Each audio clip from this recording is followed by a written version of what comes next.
Okay. Oh wait, I didn't change. Still have I've been so focused on here, but I'll give you guys this, and I'll be just gotta clean this up real quick.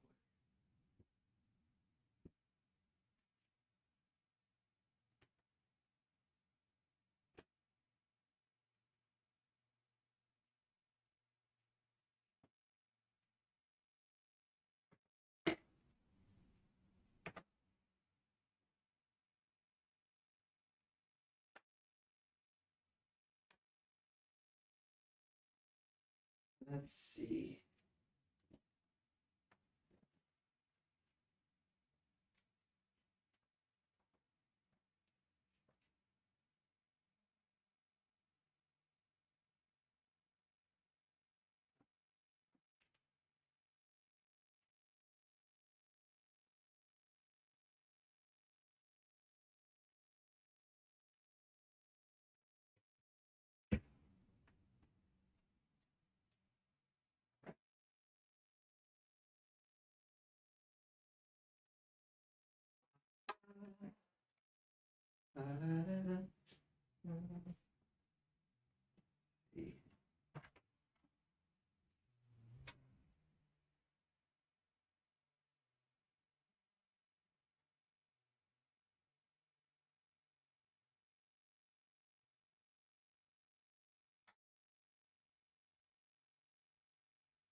Okay.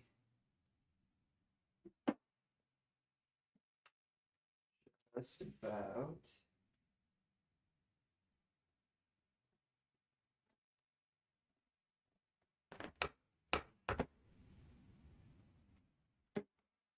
Down. And that looks about good. Well, let's see. Let's see where we're at. Do do do do do do. Wait, where are my scenes? Scenes. No, that's not scenes.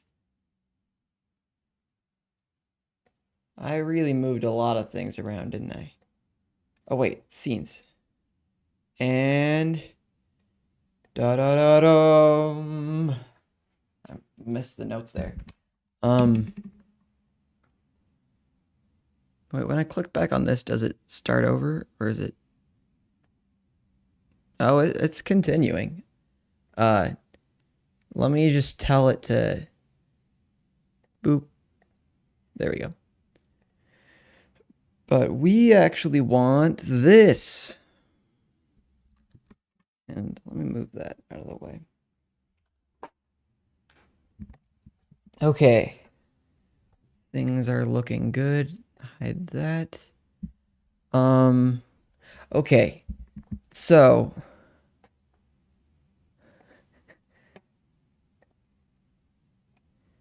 technically live while but doing setups. And then smiley face.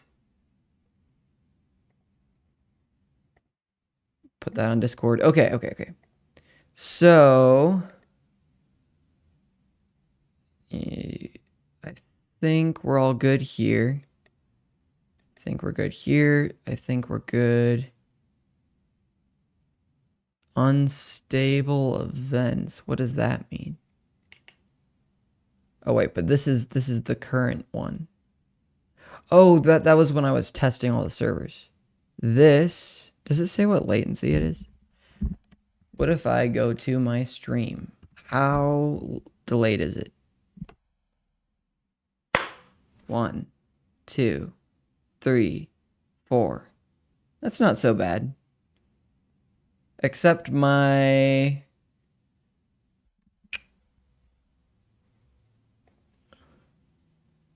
what have you? My title isn't changed. I need to fix that.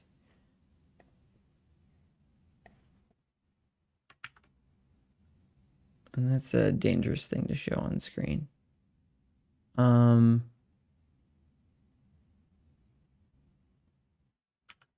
So let's not show it on screen. That I missed. I missed the button. Yeah, I'm glad I didn't show that. Okay.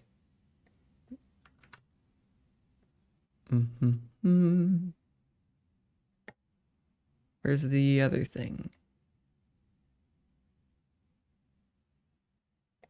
Oh, well, that's just a live notification.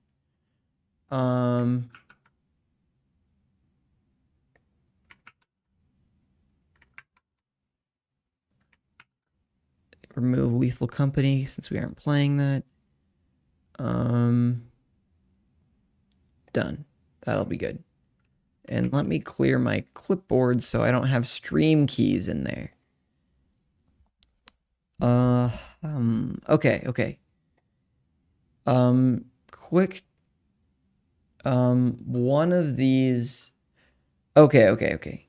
So we should be live on YouTube also.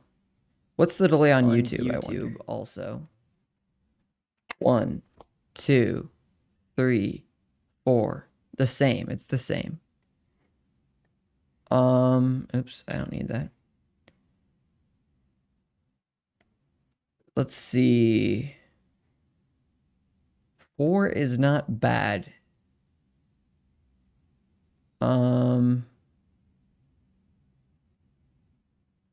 I think that is better than before.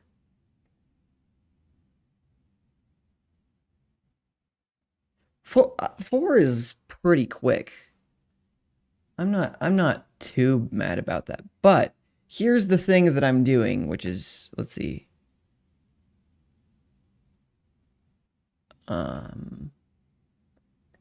Wait, could I just go to this YouTube URL? Is that where it would be unlisted? youtube.be/that. I'm a genius. Except,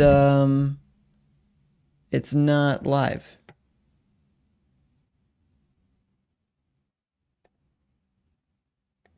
Shouldn't it? Did I not have automatic?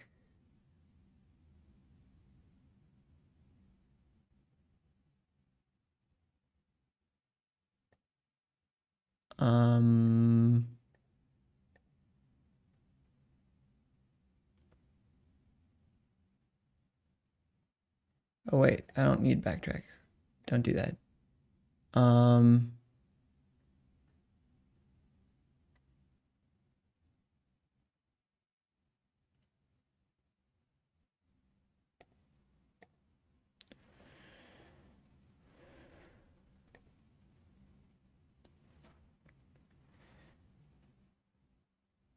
I'm confused.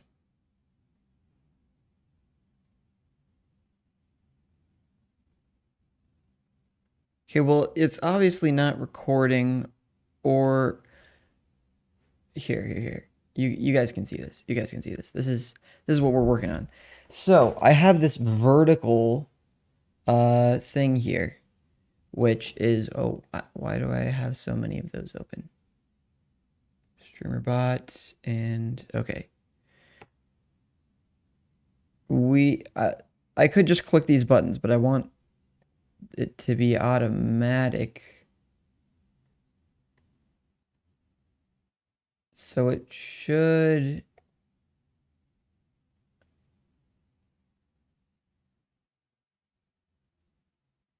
I don't get it.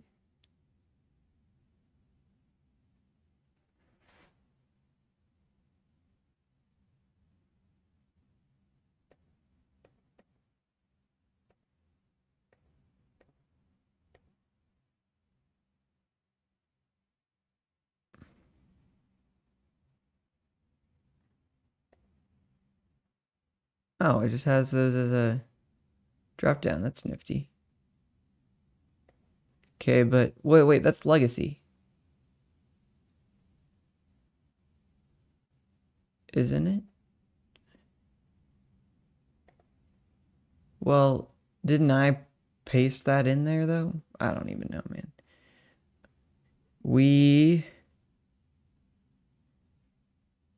I think this is okay. Well, fine. Let's just hit stream,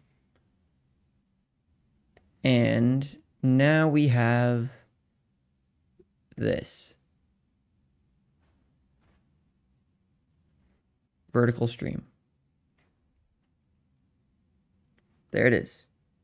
Oh, do I have the... No. Okay. This is the live. Does it have sound? This is the live. Does it have sound? This is the live. Does it have sound? This is the live. That was like 7. Also, it isn't showing anything right now. So, okay, here. To this, okay. I have so many things that I'm fitting in. Is there anything that I don't need all of the time? I like having my audio mixer there. Oh man. But I'm not going to get rid of chat. Making this continually smaller. Okay. So, vertical scenes. Oh, I only made my starting soon scene. Oops.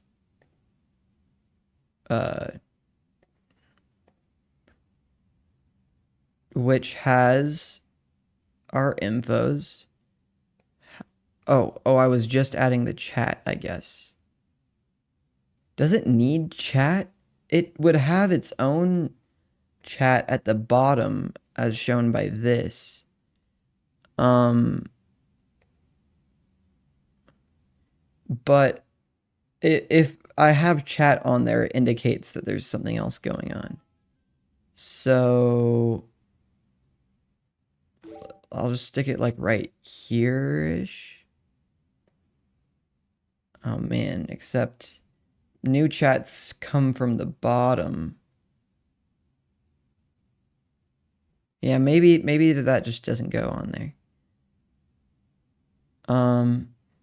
Let's quick put a couple of things in chat just so. Hello.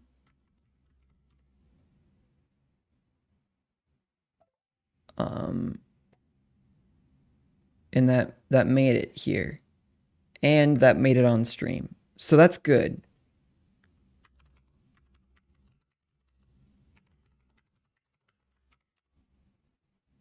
Perfect. Those both work. That's really good.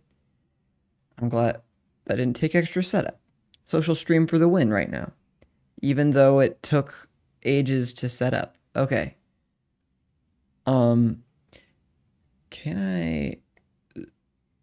So this is currently unlisted. Oh wait, did my... Let's see.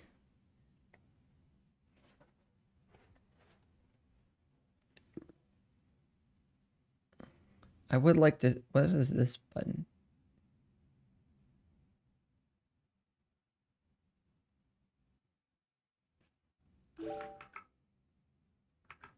Huh. Okay. So... I have some actual... I'll just set this up with something. So... Here. In... Sources for my current scene. Oh, that's why I had it on starting soon. Here, you're gonna see me vanish for a second, and I'm gonna compare. They have the background. Wait, how did I have the audio? Maybe it doesn't need that. Okay. It has everything else of importance.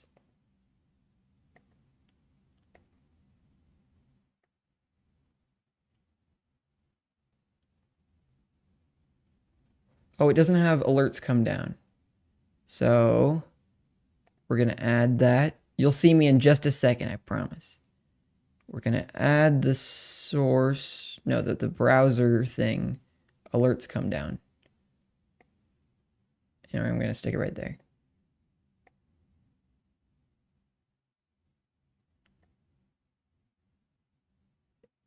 And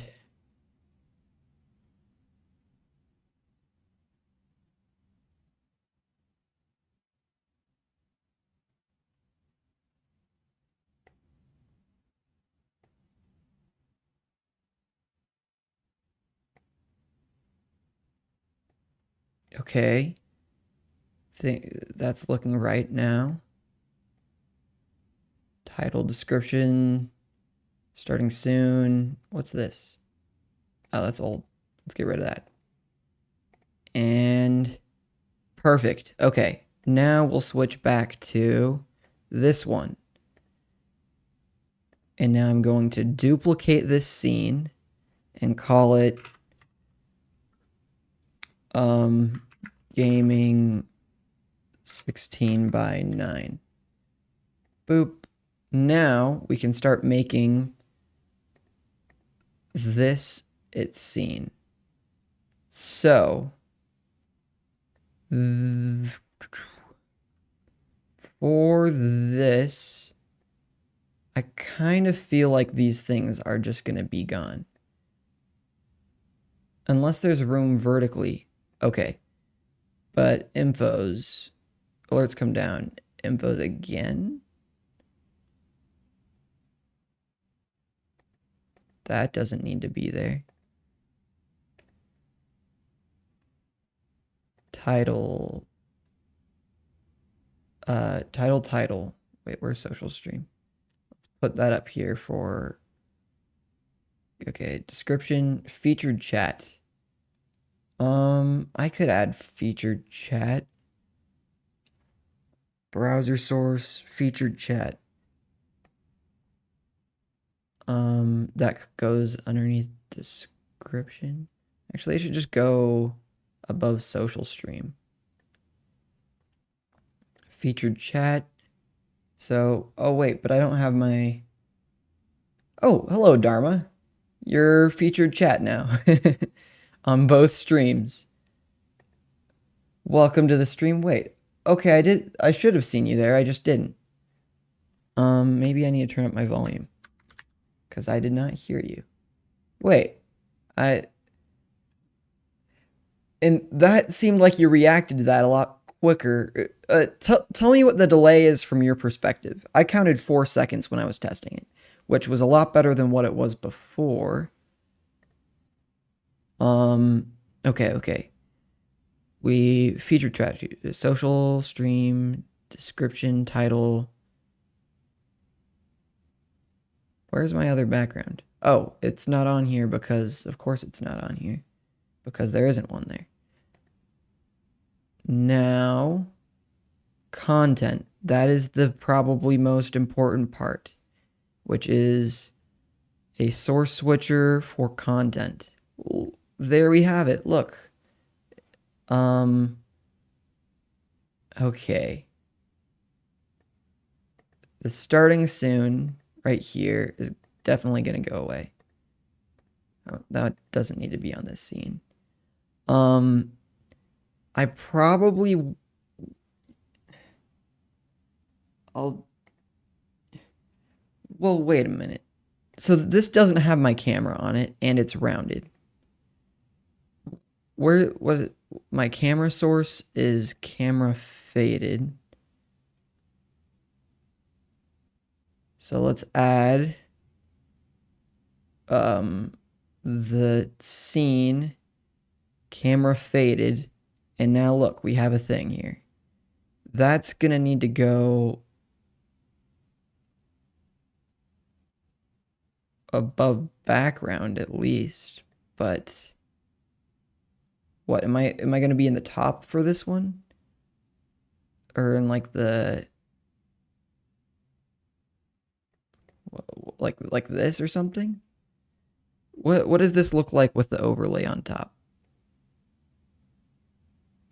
All right, all right. I probably want to shrink this. So let me find the corners of it. I could put it on bottom and then put this up here, but I feel like that means my face is entirely covered up. Man, there's not a lot of real estate for this. Oh, that's not so bad. I think I don't want the faded camera. Let's add camera combined. There. So we get this. And we get, I mean, if we just center that, and it's like that, I guess. Let's put this underneath all of these things, though.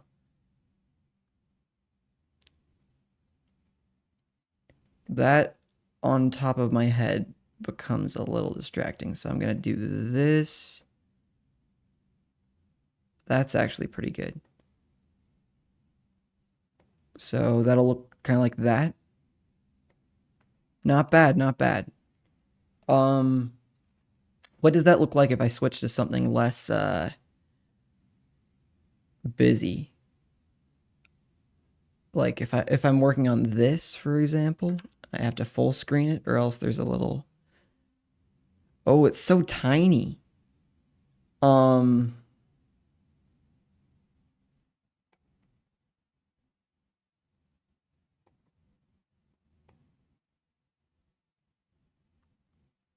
Huh.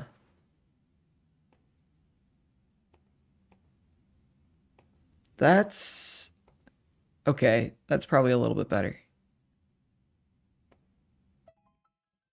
Yeah, they're just gonna have the edges cut off, and that's just gonna be how it is, I guess. But that looks good enough to me for now.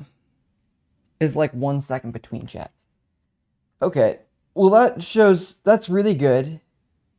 I'm really glad to hear that, except I'm no longer hearing chat, so that means that I have to fix this. So let me do that really quick. Actions. It says it's connected to everything. So if I'm looking at notification sounds, chat sounds,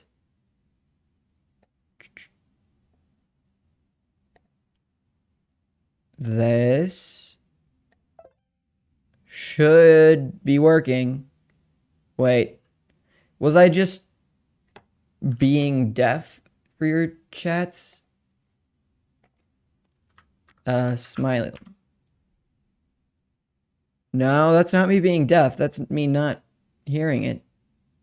Wait, maybe it's connected to the wrong YouTube thing. Let me pull it off screen for a second so it doesn't dox any important information. Is doxing only for like personal information, or does like stream keys count? Okay, well that was definitely a sound that I heard. I think it's, yeah, platforms, YouTube.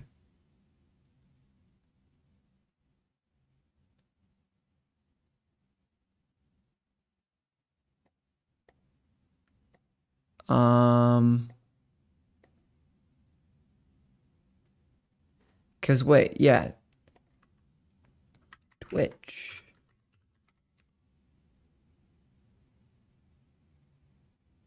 Excuse me? Why didn't that show up? Hello? Oh, this is Naomi's chat. That would do it. At Cade Voidlighter. Does that work? Probably the at symbol is gonna mess it up.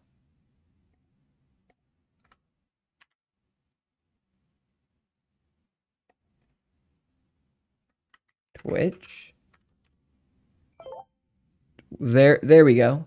And that's all in the chat and stuff. Okay, but I heard that. And I didn't hear that. No, wait, I did hear that.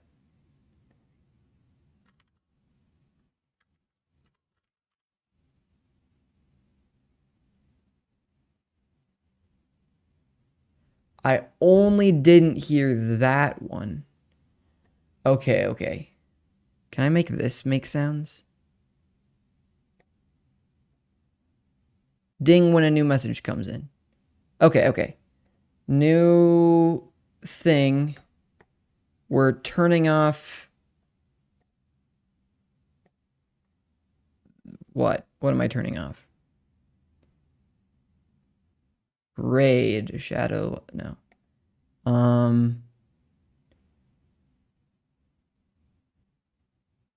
First word sound. I'll leave that one on. Where, oh, chat sound. YouTube, wait, can I just disable the whole thing?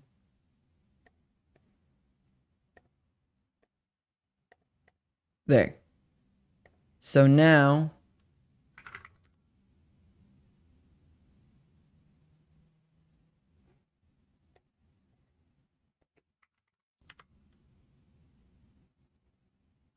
It is failing me.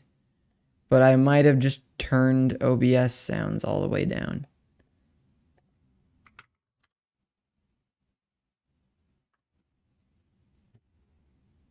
Hello? Ding when a new message comes in. Message. Oh wait, it's only connected to one YouTube chat. Ah. Dashboard. Settings. Accounts.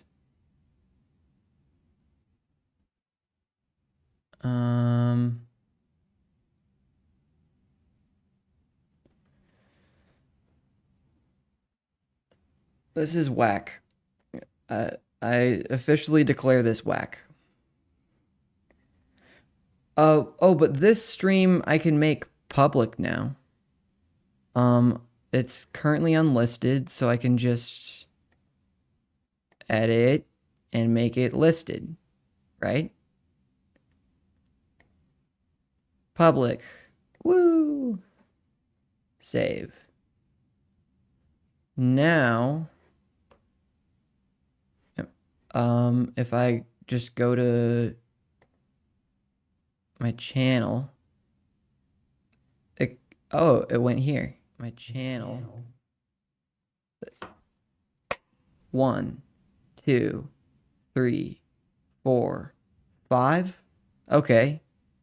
5 isn't, as long as it's not like 10 seconds, I'm gonna be okay with that. Okay, I want to see what this looks like on my phone.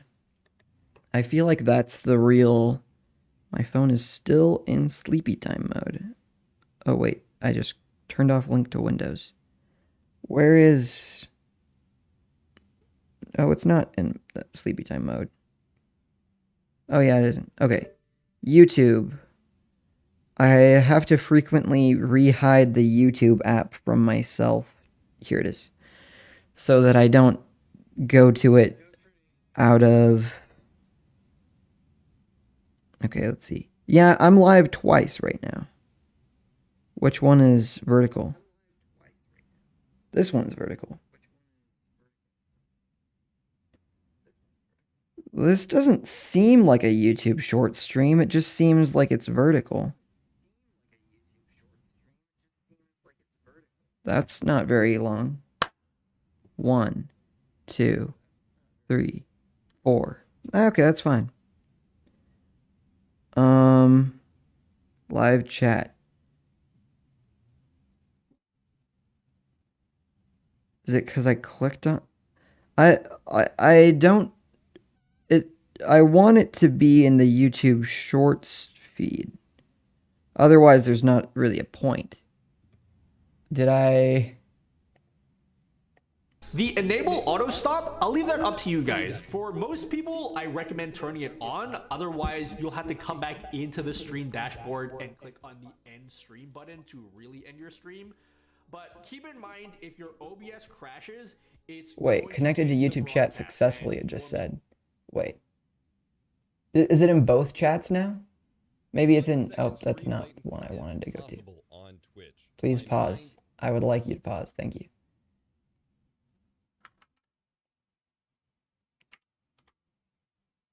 One. That didn't do anything in my... Oh.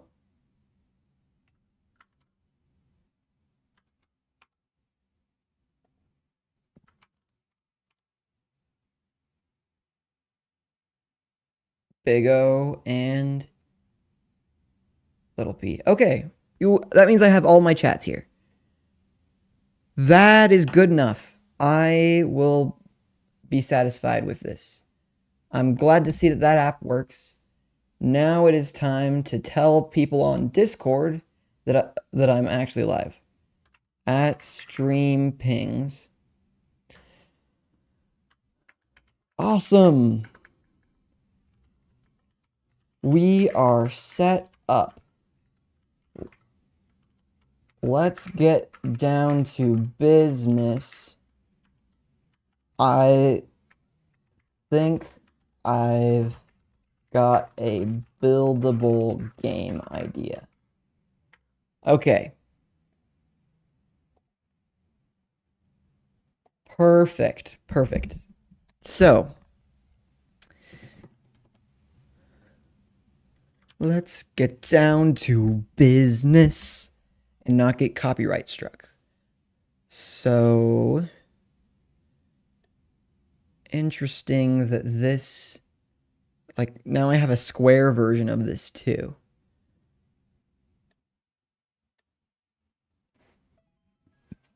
What's this?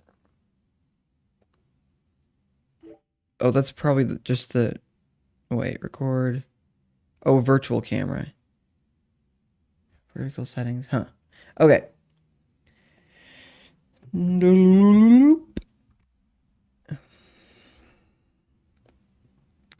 Let's get down to business. Yeah, let me drink some water. Q, you're here. Wi-Fi is trash. Tell me how good or how bad the delay is, because the delay should be a lot better this time. I timed it myself and it's only like 4 seconds. Already lag on your end? That makes me so sad. Okay. There is something I can do about that.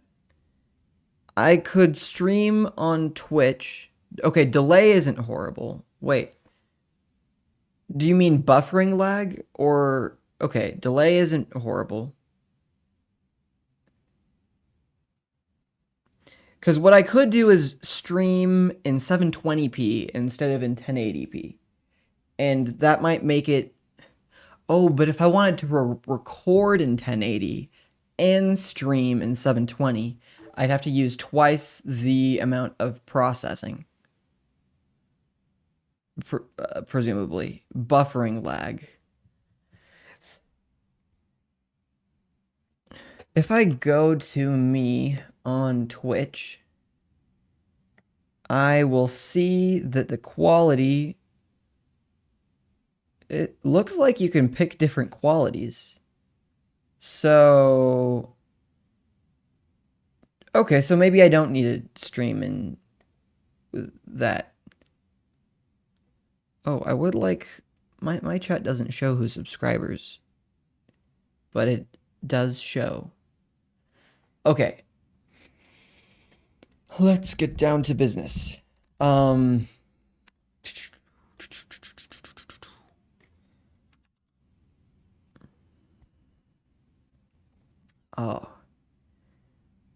What if I pull this out So it is always full screen. I missed the full screen button. And then I can tab over to this. So I can see if all the chats are working. Okay. I am streaming to 3 outputs. YouTube, and Twitch. I'm streaming to YouTube horizontally and YouTube vertically. I don't know if that means I can get in YouTube Shorts feeds. That's the intent of it. But looks like my temperature is right in the range where I'm going to be taking off and putting this jacket back on repeatedly. I think that's a fibromyalgia thing of me being sensitive to temperature. Okay. So, somebody commented on... Wait, was that UQ? I think that was... Chat.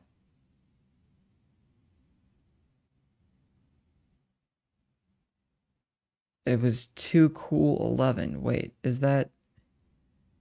Some people's names are different in different places. I think that is... I don't know. Well, the point is... Somebody said this was hard to navigate. And... it's pretty organized for me. I don't know if that's saying that much, but... I do have the class where I have to turn this thing in. But, let's see.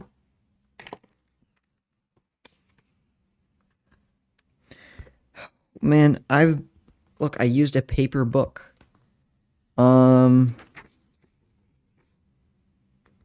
See? I was doing things with it. You don't need to see everything on the page. Okay, yeah, you are too cool then, Q, I guess. It's hard for me to tell. Yeah.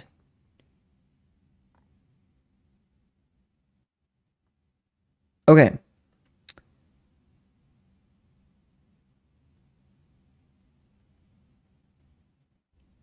What am I doing? Yes, let me tell you about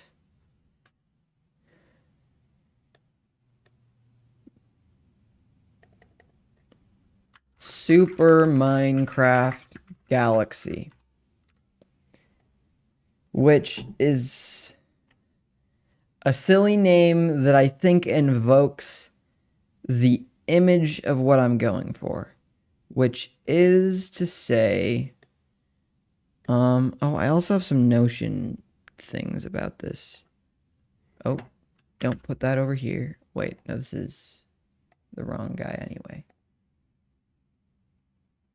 There we go. Now it's over on the... Okay.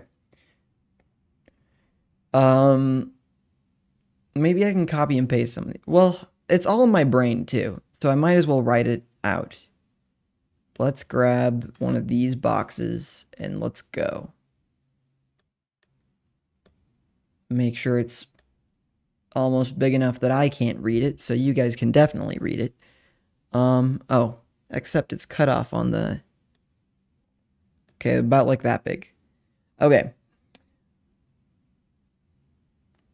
Okay, my brain is thick with fog. But we can do this. Okay. Imagine.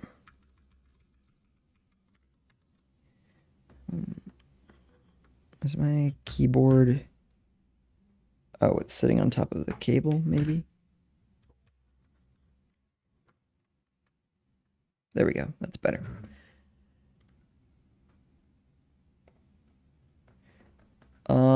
Imagine dragons. No.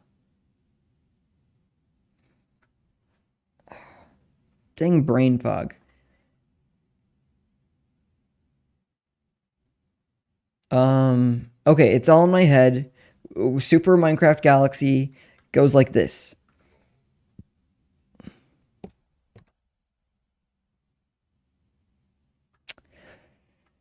People have approached this problem in a number of different ways. So, sounds good, Q. I'll be happy to have you around whenever you can. Okay. Minecraft, but on a spherical planet. How? Minecraft is cubes. Cubes don't sphere.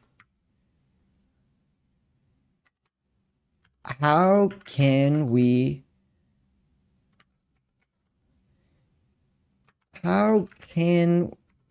make something Minecraft-esque, focusing on the simple building and destruction of terrain with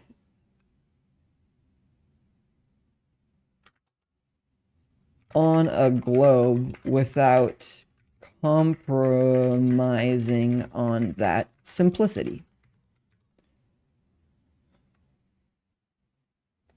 All right, and this is where, let's pop over to that window. So, I saw these. So this guy has been doing a pretty good job of exactly that kind of thing. I think there's some visual aspects still to work on. That's a good, let me grab this, or wait. There's so much UI. I wish there was a button to hide the UI, because this saves it, and I don't want to save it, but I can. Let's find a good globe shot. Probably at the beginning. Does he start with the word on the... He fades in with the... His editing in this isn't great, but he does seem to be a very... a more competent programmer than myself. Let's see. This is probably good enough. Let's take a screenshot of that too. Okay, now back in here, I'll grab those two images. Can I just drag them both in here? Perfect. So,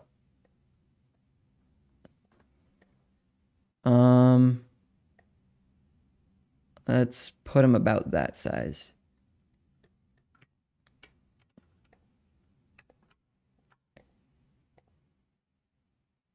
Okay, I'm going to call this the geodesic approach because I did a bunch of geometry research and I've decided that's the best word to use. Planet Smith. Subdivide a sphere into a simple shape and use that shape as the building block. For example, use 12 pentagons and a zillion hexagons, whatever. I think accents are cool. Problems with this approach. Problematically, this has problems. Small planets are incredibly distorted. building too high or digging too low leads to distortion even on larger planets. You also cannot build a sphere wherever you go. It has to be aligned to the planet's defined geometry. I'm going to say calculated geometry.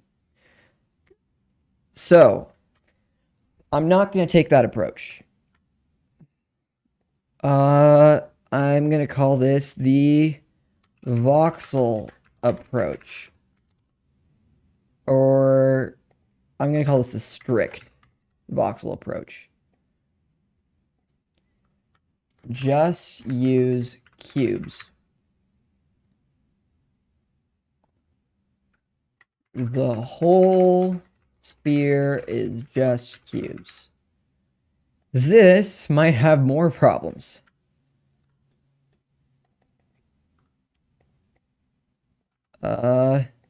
This might have more problems. Only the faces of the cube feel nice to build / dig on.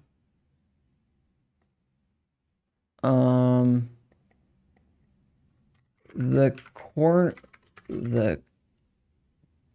corners are extremely bumpy, and there is not a... The corners are extremely bumpy.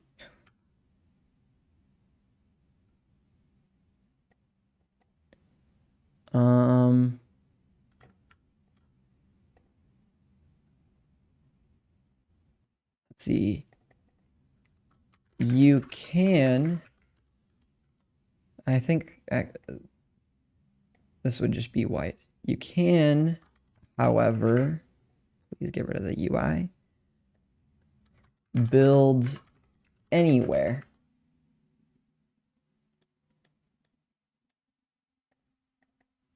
You can, however, build anywhere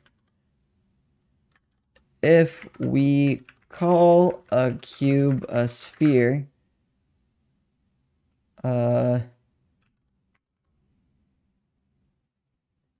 Round collection of cubes a sphere, and make gravity addable, you could have Mario Galaxy planets to jump between.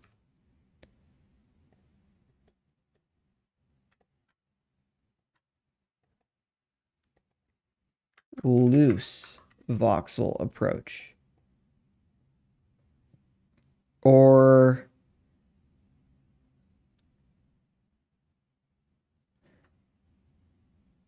let's just call this what? Voxels aligned voxel approach.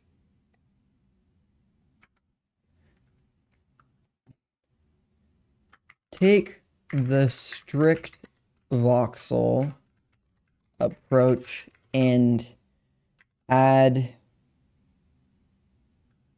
two things. Slanted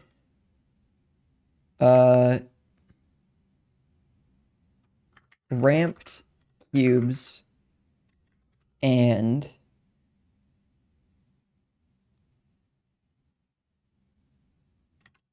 placeable objects.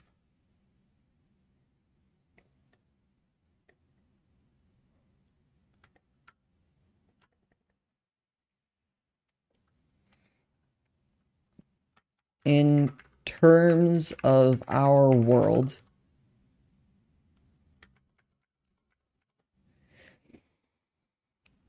In your mind is a flat world where you can build objects that can be placed in the world. These objects have an origin point at their base.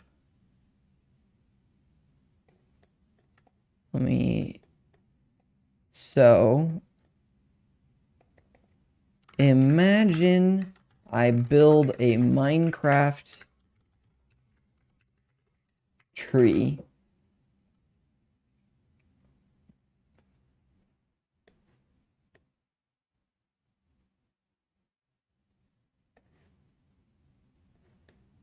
Let's see. Actually, I need to explain this a second longer. Okay. You can't, however, build anywhere. If we call... Wait, no, this is...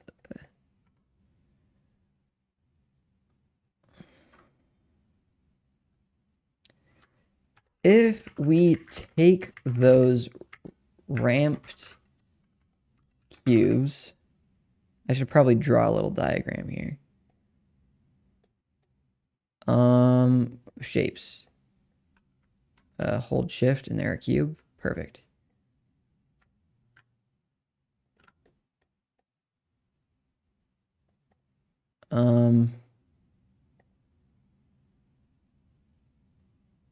Is the thickness only inward? It is. Let's make this gray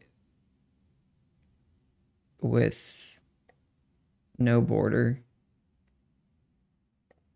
And let's make this grayer with no border.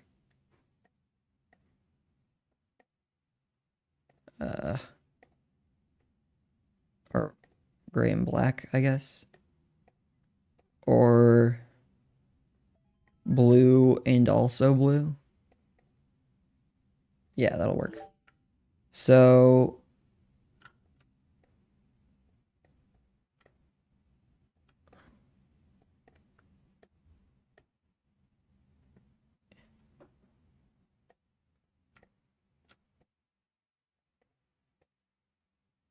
like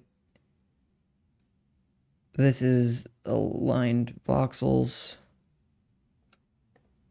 and then I take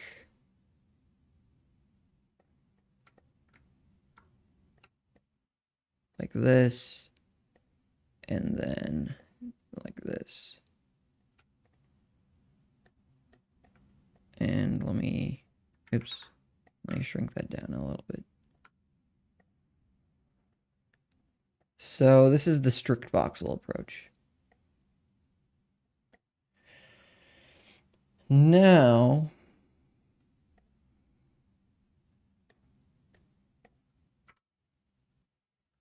oh wait, can I just change what shape this is? Or do I have a right triangle, please? There's got to be a right triangle.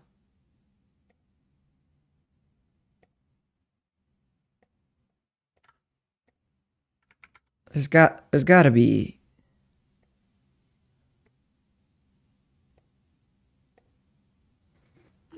There is not. But this is kind of like one.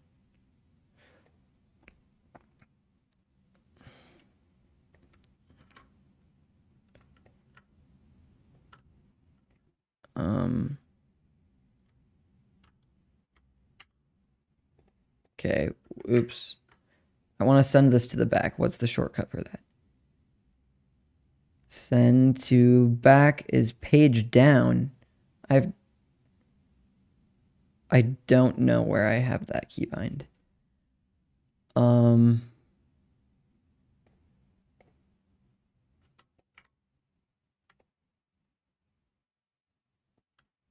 Change this to this. Okay, is it like...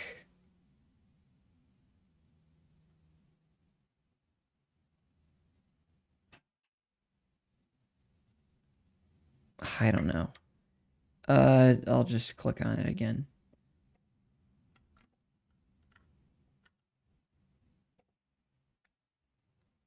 page down. Where is that?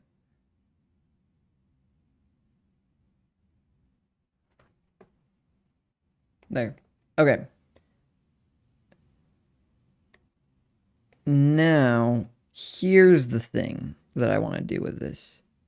Let's rotate this exactly 45 degrees and stick it on there. Boop. And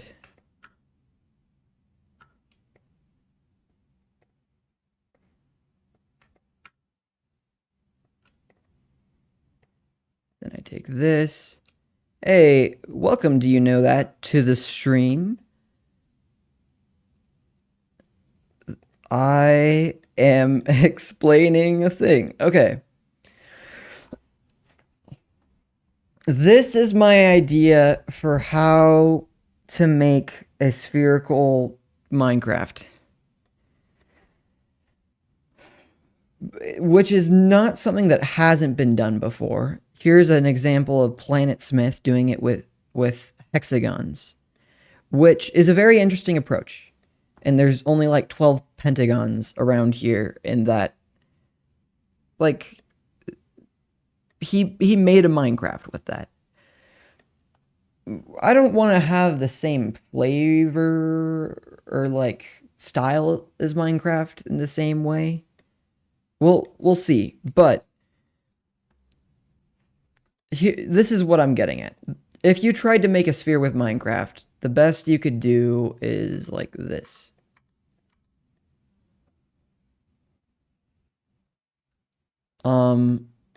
And you'd have weird corners. If I make ramped cubes and then make it so objects have origin points and can be stuck on... Here, let me add a little circle to illustrate this. This will be a purple circle. No, that's too dark. Let's make it that. It doesn't have enough contrast. White. Doesn't. Okay. Border, that's red. Yeah, okay. So, what am I trying to do? What you trying to do? Okay. I have a lot. I have a lot here. Let's see. Can I tell which... Are you on the... Where did I put that? Oh, it's here, but it's under here. Wait. Yeah, you're on the widescreen one. Okay. The regular Minecraft stream.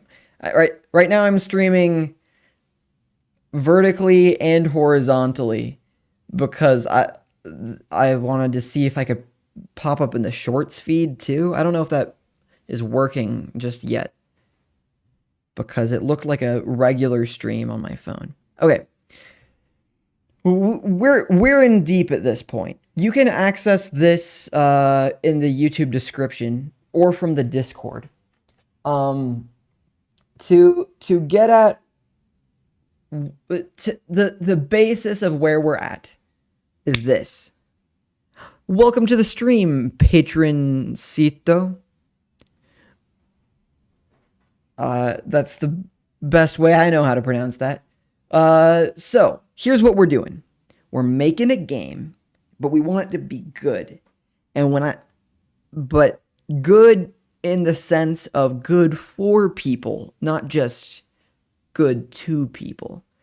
So what I mean by that is, here's the reasons I want to make a game. One, I want to connect, I want a game that can connect friends that are far apart. So like a hangout place, a hangout space. Create a means for people to bond, and my best idea for that at the moment is taking the exploration adventure of Minecraft Zelda with the homeliness of Animal Crossing and a world building that can feel at home for any fantasy. So I've worked a lot on the world building before, and we might get to that later in the stream. The basis of that is I want to make being a good person feel like a superpower, and make everyday heroes feel like the heroes they are. Which is why I call my subscribers heroes, or subscribers slash followers. You don't have to pay for this. This is free. I would like to eventually make money from it though, which is annoying. I don't want to have to try to make money. I just want to do good. Because that is the superpower of the everyday man. So, I have a whole lore and a whole, like, we were working on a magic system of light and spirit and dark and anti-light, which we're still working on that. We have an idea for how it feels, but not how it works. But I had this idea. I went down a geometry rabbit hole, which is not something that you do every day. But I did. I went down a geometry rabbit hole and found myself learning about geodesic geometry and the rhombic dodecahedron, which is a great shape as it turns out. But they didn't solve my problem, which was I wanted to see if I could make like a spherical voxel. But that did not pan out because you would still have these goofy corners unless you rounded it out. But if you were going to round it out anyway, then why not just kind of round out some cubes? And make it so you can place regular structures on those cubes.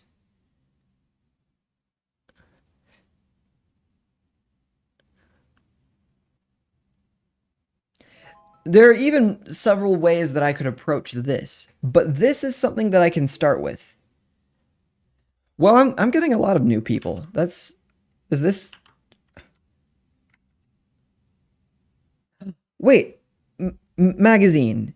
Did you show up from... Are you on YouTube Shorts or are you on YouTube regular?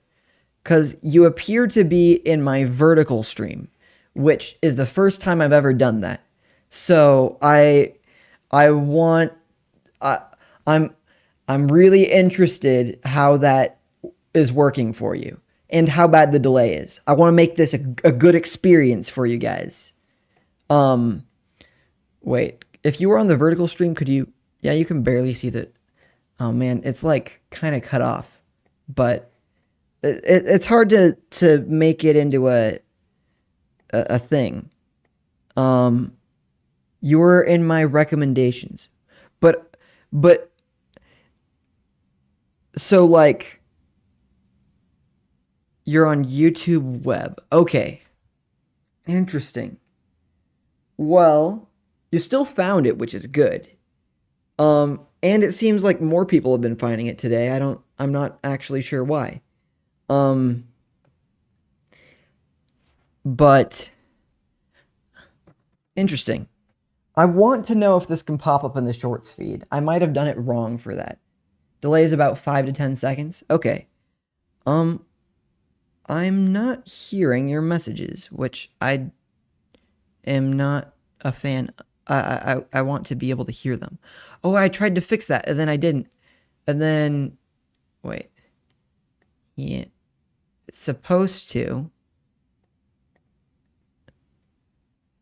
Hold up. If you want to look through the board, by the way, this board, it is in the YouTube video description or on the Discord. Quickly though, I want to see if I can...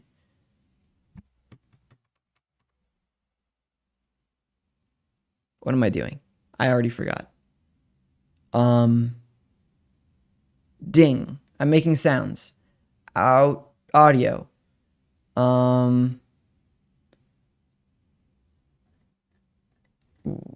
What? the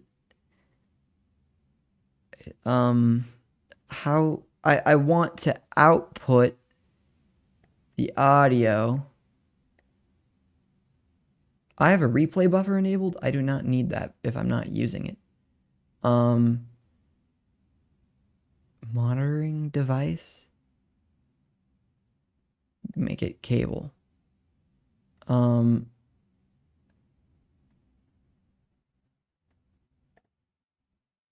Advanced.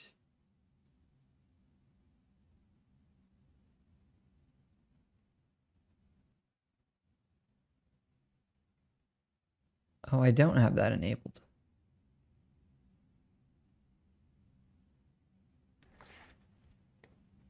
Well, I'll do it the manual way, where I just stick it in where it needs to go. Cable. Am I making this an Unreal Engine? I intend to. That is the thing I am most familiar with.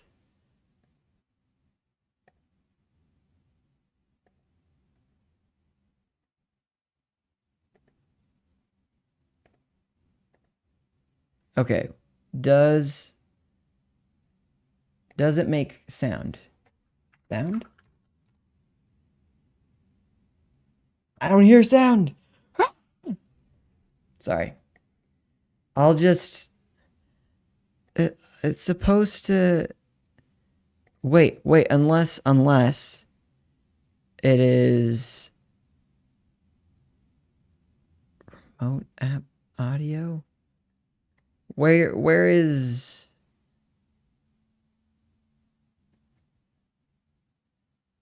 Oh well. You didn't explain I might have explained it before you got here. That's why I wasn't sure. Okay. There are a couple of facets, a couple of aspects. Okay. I want to make a game that connects people together. I want this to be a bonding game. I want this to be a hangout game. A place where Q is a longtime viewer and mod, and did I make him a VIP also? He's deep in this, but anyways, the gist is I'm trying to make a bonding game, a hangout game with sort of the vibes of like a Minecraft, Zelda, Animal Crossing is the best way I could describe it. A Minecraft, Zelda, Animal Crossing with a magic system that makes being a good person feel like a superpower and actually become a magic system and superpower. Those are the vibes of the game. I'm finally getting to the part where I am deciding what to program. And here, deciding what to program, I think I'm trying to make spherical Minecraft because I like space vibes and I like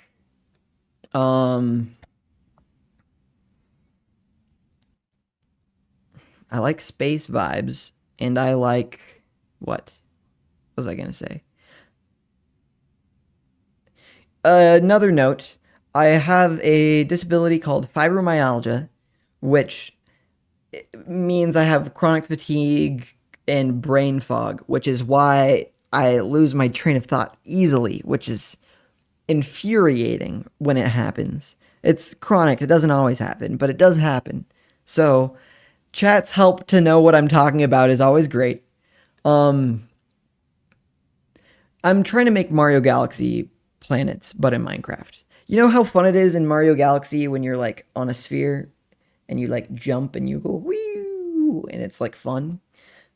I think that's fun. And I think some of Minecraft's greatest weaknesses are that movement is not fun, combat is not fun, and it is my opinion that there's too much survival elements of it, which I don't know that that's an objective criticism as much as it is my criticism. I think that it gets too deep in the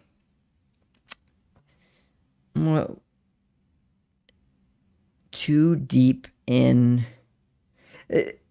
grind. It's too grindy. I want okay. But here I get into the challenges of this, which is Minecraft is quite simple. Modern Minecraft is less simple. Original Minecraft is more simple but not exactly approachable. Thanks, magazine. If you want to contribute, you can stick around. I have a credits section for everybody that has helped out. There's also a suggestions section on the Discord server. So if you want to join the Discord, that's where you can get the latest updates on streaming schedules and what I'm doing. I stream pretty consistently every Saturday. I try to stream Monday and Thursday mornings. At about this time, about an hour an hour and a half before this time, whatever that is in your time zone.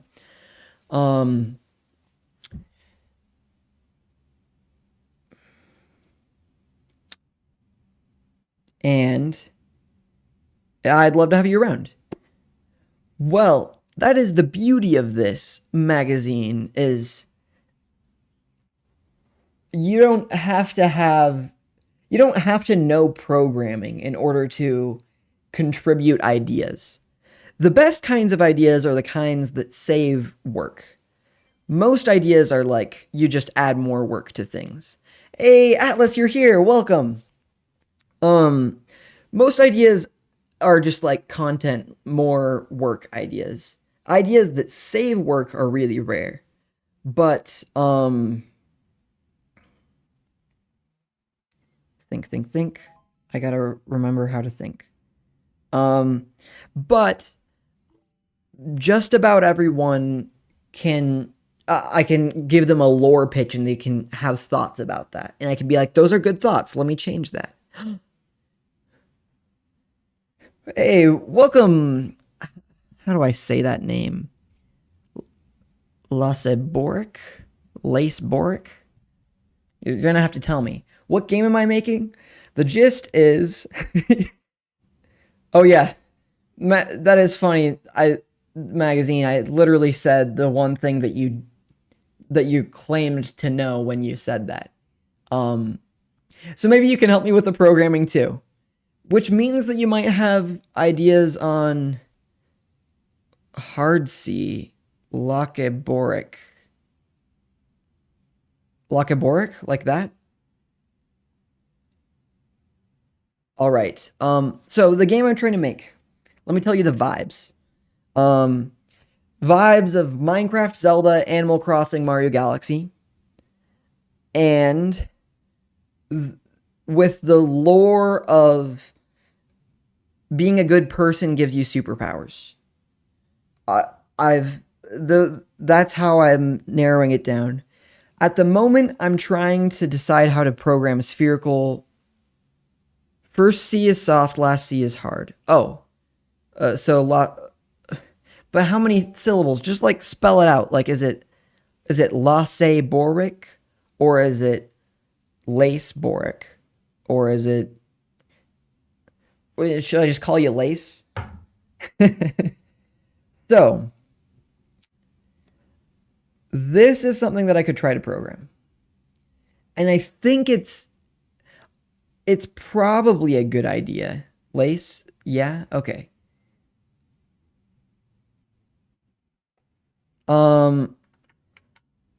I think this will work. Maybe I should just start by making a cube Minecraft in Unreal. And then...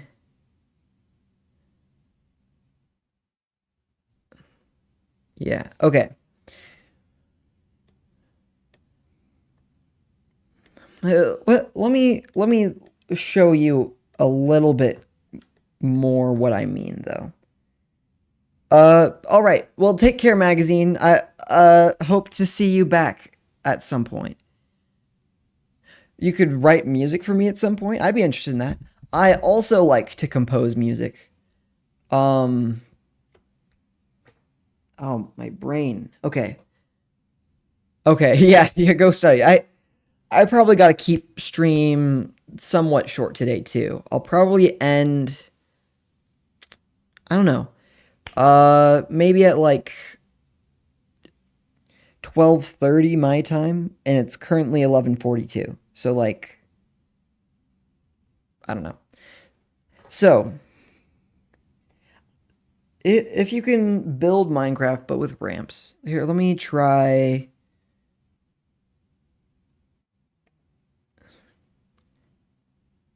Let's actually open my good friend Illustrator. And so I can be a little bit more precise with how I'm diagramming this. And maybe I can figure out some math too, because I'm gonna need to algorithmically.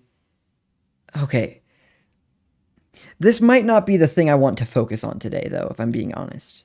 I might go back to the lore section because I figured out how to make this into a project for one of my classes, and I probably need to organize it for that. But quickly, I'll just give me a square. That's all I need. Or web. That's fine. Can I just make it? Let's make it 1080 by 1080.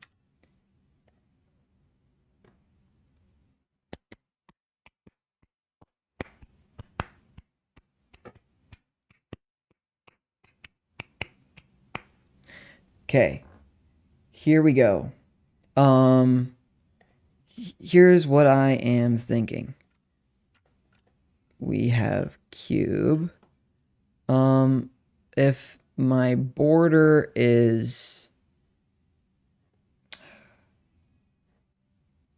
Wait, can I... What's this?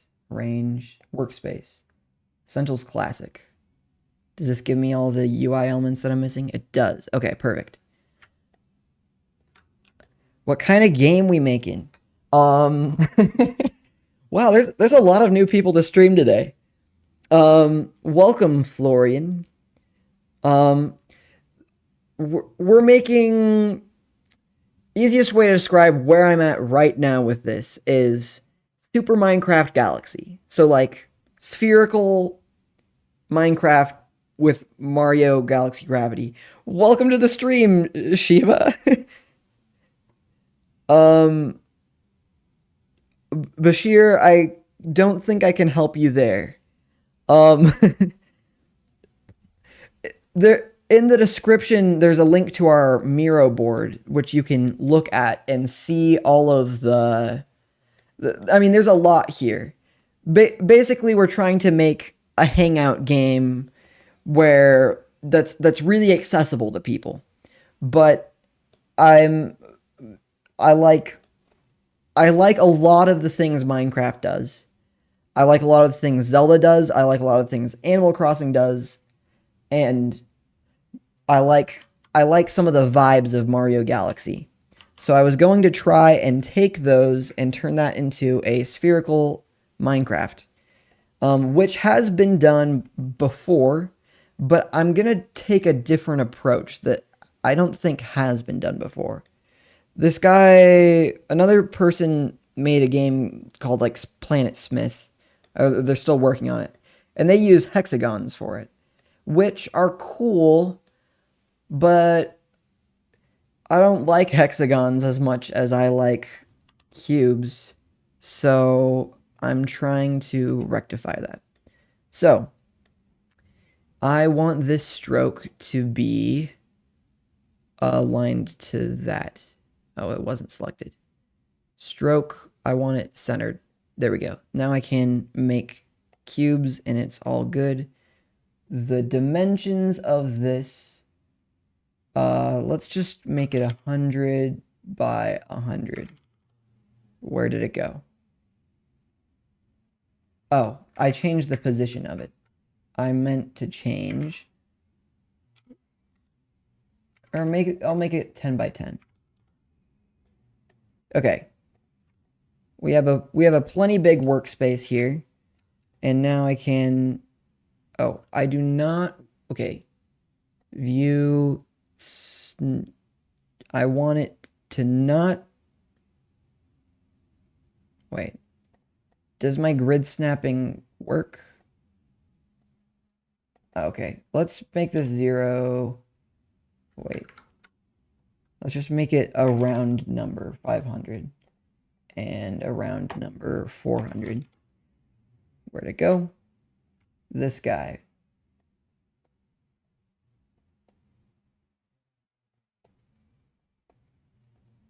That's so odd. Okay, but it works. It works. Okay, fine, fine. What IDE do I use? I'm most familiar with VS Code or VS Codium. Is game making a thing you do often, or is this a first?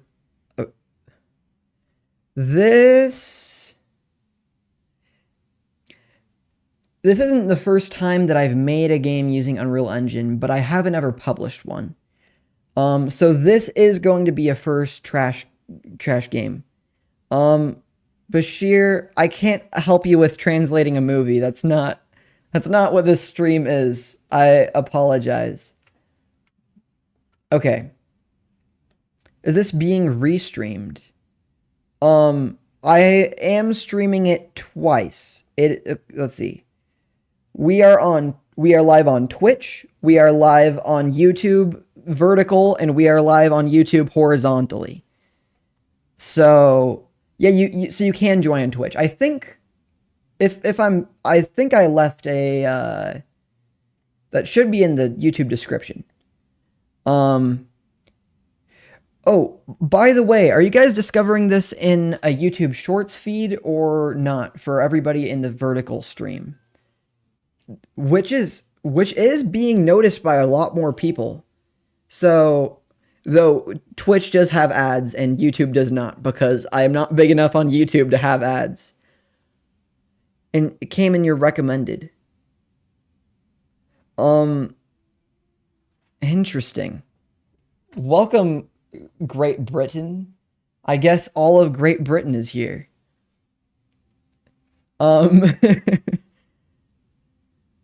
You're discovering it through Timber's Discord server? Wait. Timber, what did I just... Didn't I just ask a... Wait a minute. How did you discover me through Timber's Discord server? I'm baffled by that. You what? You literally just like the profile on the side of Discord, that is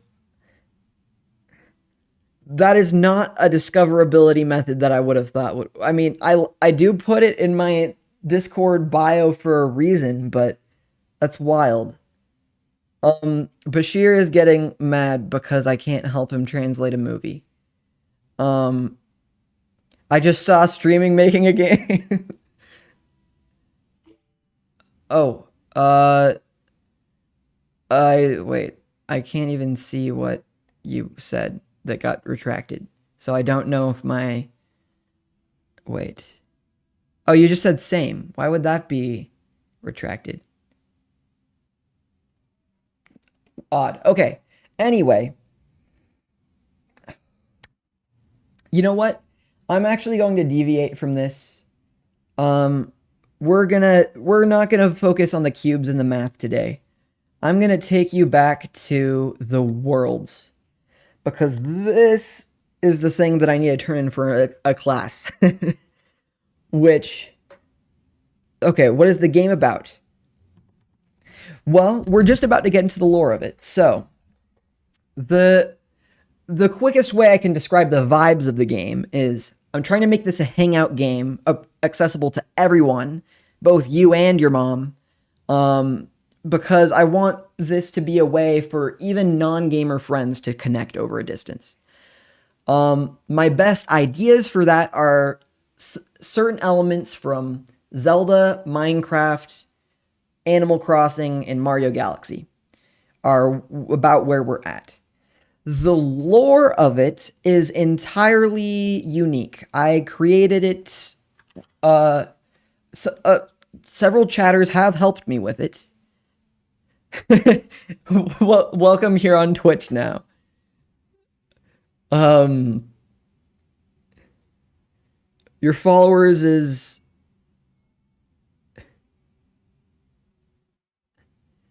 your followers is 77. I can increase your follow. How can I help you?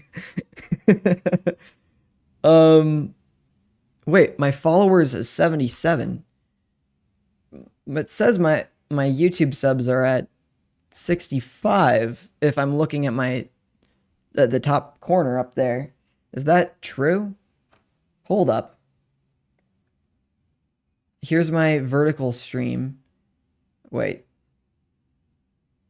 I have 71 subs.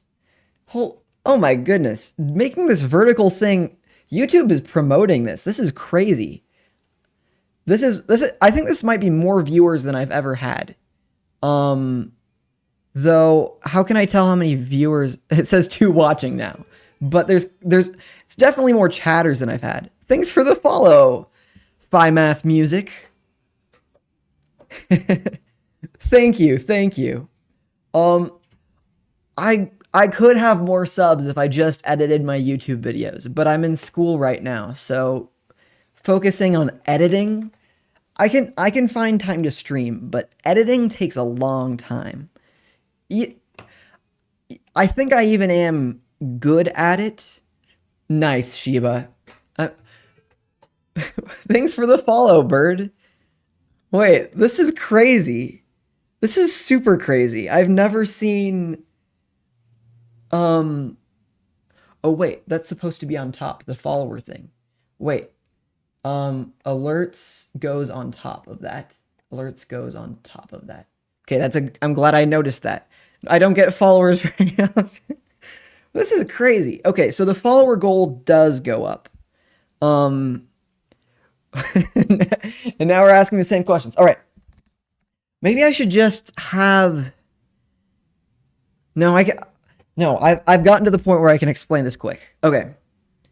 This is an everyman's game. This should connect you with your friends, that even those that aren't gamers. Maybe the algorithm doesn't usually promote streams very well, so this is pretty wild to me. I normally don't have to deal with this many chatters, actually. So you'll have to bear with me a little bit. Okay. This is a game for everyone, even non-gamers, is the goal. And because I want to play with my friends that aren't avid gamers. I want this to be approachable. The vibes of it so far mechanically are something about like Minecraft, Zelda. Oh, I'm getting the wrong words in my head. Minecraft, Zelda, Mario Galaxy, Animal Crossing. Something like that. The lore of it, though. The lore I haven't explained to anyone on stream yet. The Corsair? Who is canonically evil within the... What is their goal? Okay. Chat nerves. Welcome, Vizwaneth. Okay, tell me, is anybody here in the shorts feed, or is everyone only here from YouTube recommends? All the people here on YouTube. Because I am streaming vertically now, which is the first time that I've done this. Here, I could make chat show up on stream. Wait. This isn't... Is this not working? Oh, well, I don't need to fix that right now. This is fine.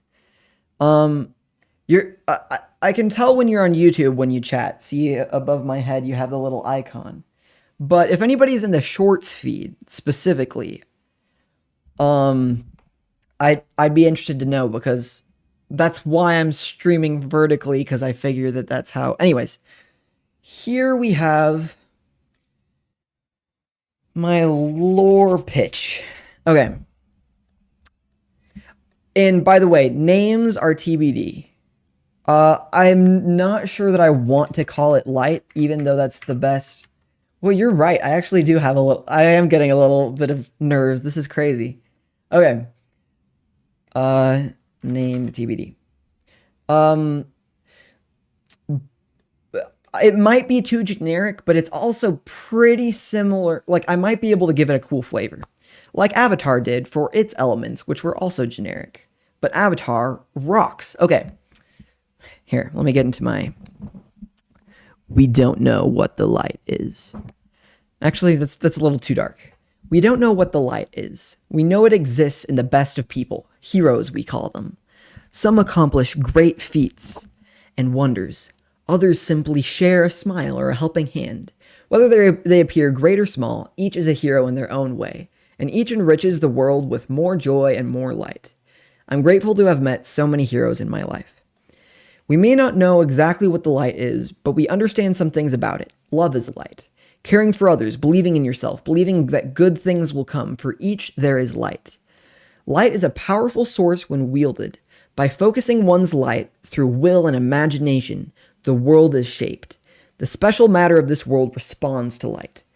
Share some with it, and with your ideas, this world will become your haven. This world will become your home?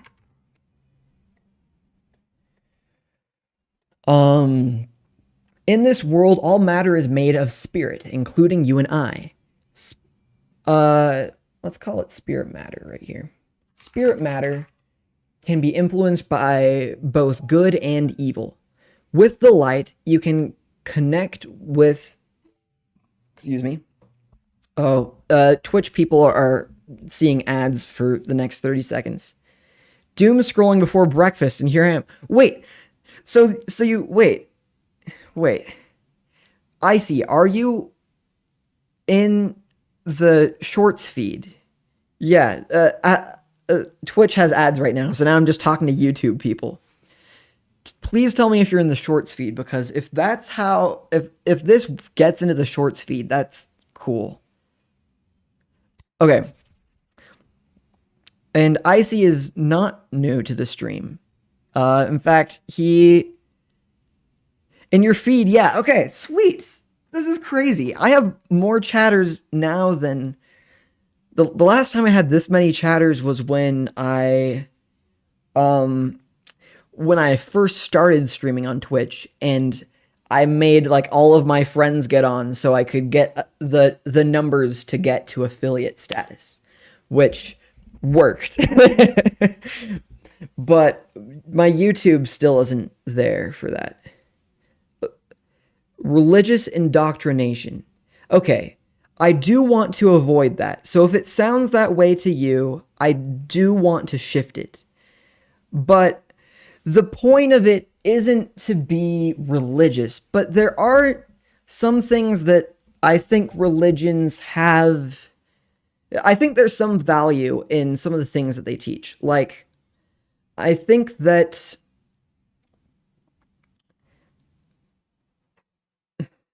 Drum Beats is right.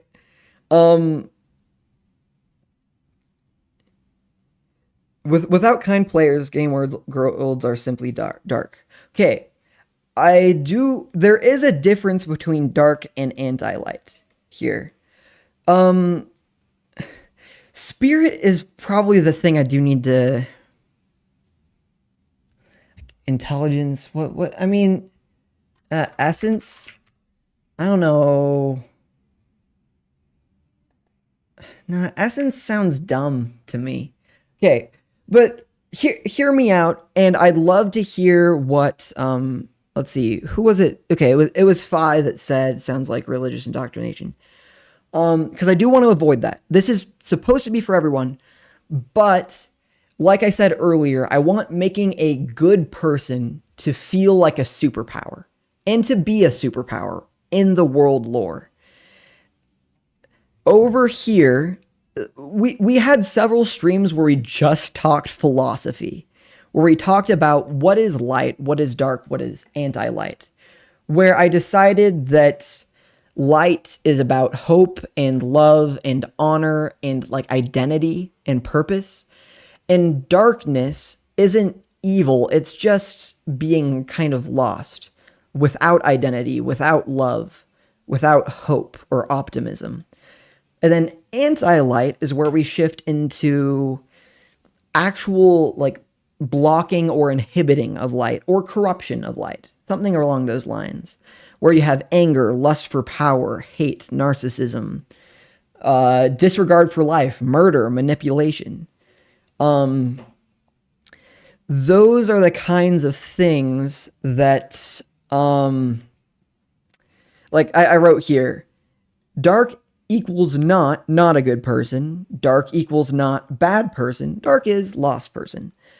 So this is different from just light and dark being good and evil. The reason for spirit, it's more linked to imagination and the inability for people to die in this world. They can just be like disrupted and they sounds more like religious indoctrination the more you talk. Tell me more. Tell me more about why it is you think that. Because I think that.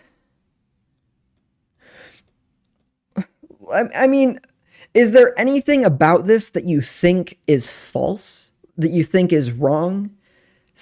Lots of these things are enforced by just like good therapy practices, I think.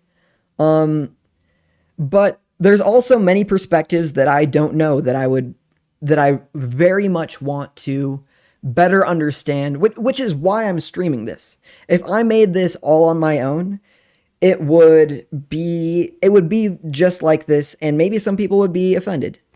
Religions are all about defining the purpose and validity of every attribute of existence. This sounds very much like, I mean, there is Christianic influence, no doubt. I'm in America. I'm surrounded by Christianity. And I don't think everything about that is bad. But these specific definitions, this hope, love, honor stuff, this won't be in the game necessarily. This was me trying to figure out what is light. But then the more I defined it, the more I realized I don't actually want to define this, because I think different people will define that differently. Just the goodness in people is, I think, the closest. I wanted to make it a more concise or more specific than just goodness, but different people define goodness differently, and I was trying to encapsulate kind of all of that, which I think was a little bit flawed of an approach, but I think I figured that out as I took that approach and started to get to the point of, now I do have certain philosophies that, let's see, think about Dark Souls. Let's see. I think it's more how you use light and darkness having almost the exact same connotations. That makes a lot of sense. Dark Souls, there are lots of philosophies and rules to the world. They're internally defined through different covenants and their own interpretations of the world around them. And I think you're exactly. I should play Dark Souls on stream eventually. I still need to play Elden Ring, actually. Corsair, I'm not. I don't know how much to say there because I don't quite understand that. And your point about light and darkness is exactly why I want to move away from calling it light and darkness because I do think that that's coming from a more religious approach. Things I want to focus more on is personal growth and mental health. And maybe to an extent, I mean, gratitude is perhaps a source of power, but gratitude, Kurzgesagt has an excellent video about gratitude and the actual the studied effects of that. And that is something I want to do, which is the world can behave how you can describe, but there should be different groups that see the importance of light differently and how I absolutely agree. Let's see. Where is my Okay, this is the legend right here, by the way. I have right here philosophies of balance or harmony and philosophies of good versus bad. And there's the one about order and chaos, like freedom or restraint, I guess. Brandon Sanderson has a lot of really interesting things if you read any of his books. His Stormlight archive basically has a magic system built around character progression, giving you superpowers, which is wild that he came up with a way for that to work so well in his world's lore. Though he does also have light in that world, but he has Stormlight, which is he has Stormlight, Lifelight, and he has Voidlight for the other team, which aren't fundamentally evil, but they are being led by someone who is. Anyway,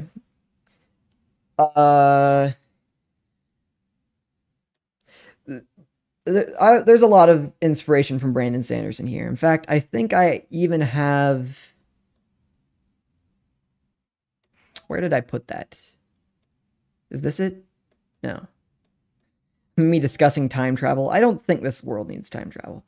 But I was trying to think about how to add stories. Okay, my Discord, somebody on my Discord who said that this wasn't organized is correct. Okay, ads, yeah. I do have a sound for me that indicates when ads start, but let's see.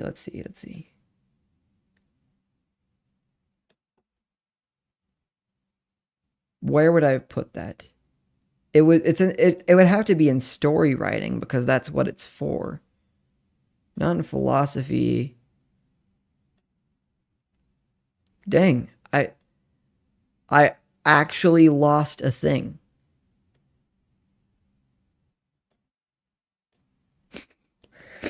Okay. Well, wait, that looks like it. This is it. Oh, it's in powers, of course. Because it was the laws of building magic systems. Okay, but that's not really relevant. Here's a good exercise for lore. What is the first story about the world told to the child born into it? That is an excellent question. In fact, I'm going to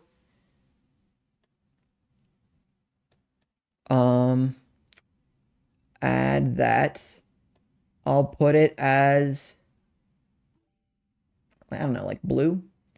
Okay, the Corsair. Come on. Whoa, YT said. Let's see. What is the first? Oops. I just need quotes. What is the first story of a... And now that I have you there, I now need to add you to the credits. The Corsair. And let me add... Wait. Let me add you on Twitch since that's where you decided to stay. By Math Music. There you are. These are the credits. If you're contributing, then you got to go in the game credits. Of course you can. That why shouldn't you? Okay. This is actually really great. I so far I've only had people who like kind of you did not do nothing. You're you're helping with light and dark, which is something that I wanted to discuss. Just even having somebody who disagrees with me is incredibly valuable. And the less chatters I have, the less likely somebody's going to disagree. Um okay. So let me describe to you why I chose light and dark. Darkness isn't exactly necessary. What is necessary? The point of the magic system is I want being a good person to become a exactly, Corsair, perfect. Being a good person becoming a superpower. And what does it mean to be a good person? That means a little bit different to everyone. Like if you asked Hank Green, you'd probably get an answer about doing what I don't know, what would he say, something kind of utilitarian? Cuz the Green brothers, they're they're so interesting to me because John is Christian and Hank is not. But they agree on so many things. And I think that that is an excellent way to try to be doing good and having disagreements about maybe ultimate beliefs, but not about kind of how to be, I think. So that is to say, um,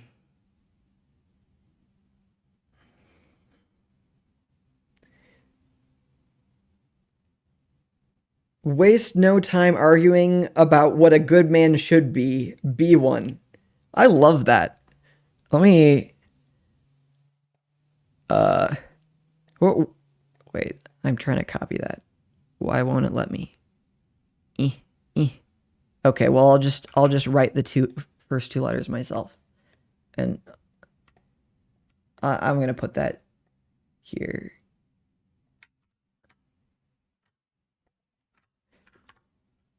You said the quote, so you get credited in the silliest way possible. But I mean, can't put something on the board without saying who said it. That'd be plagiarism. um. Okay. Um. You won't mind me stealing it. Awesome. Actually, here's a good thing. Star Wars is actually another place that I've taken a lot of inspiration from. Which is to say,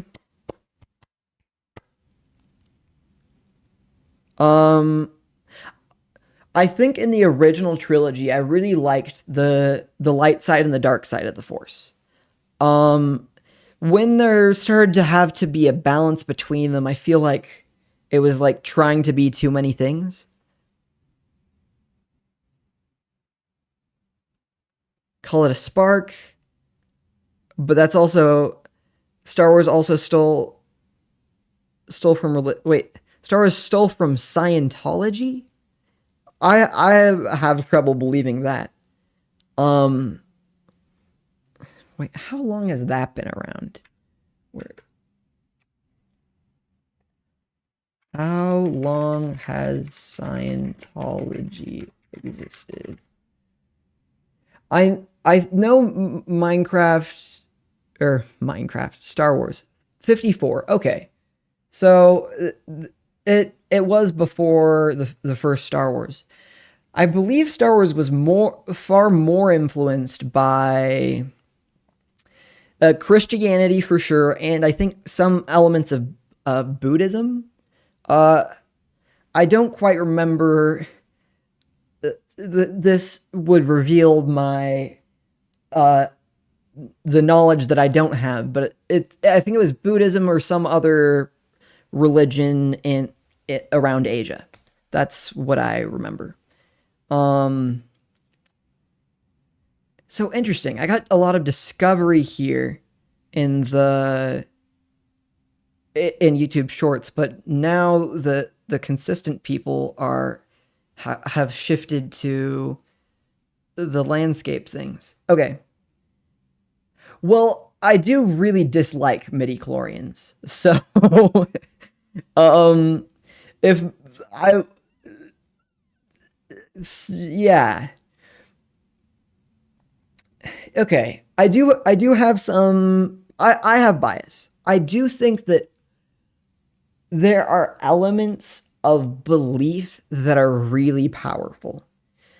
And this comes from my philosophy, but like, in I think that hope and optimism and like trust in other people, the kind of belief that you have that that good can happen, that good will happen. Wait, I have it over here.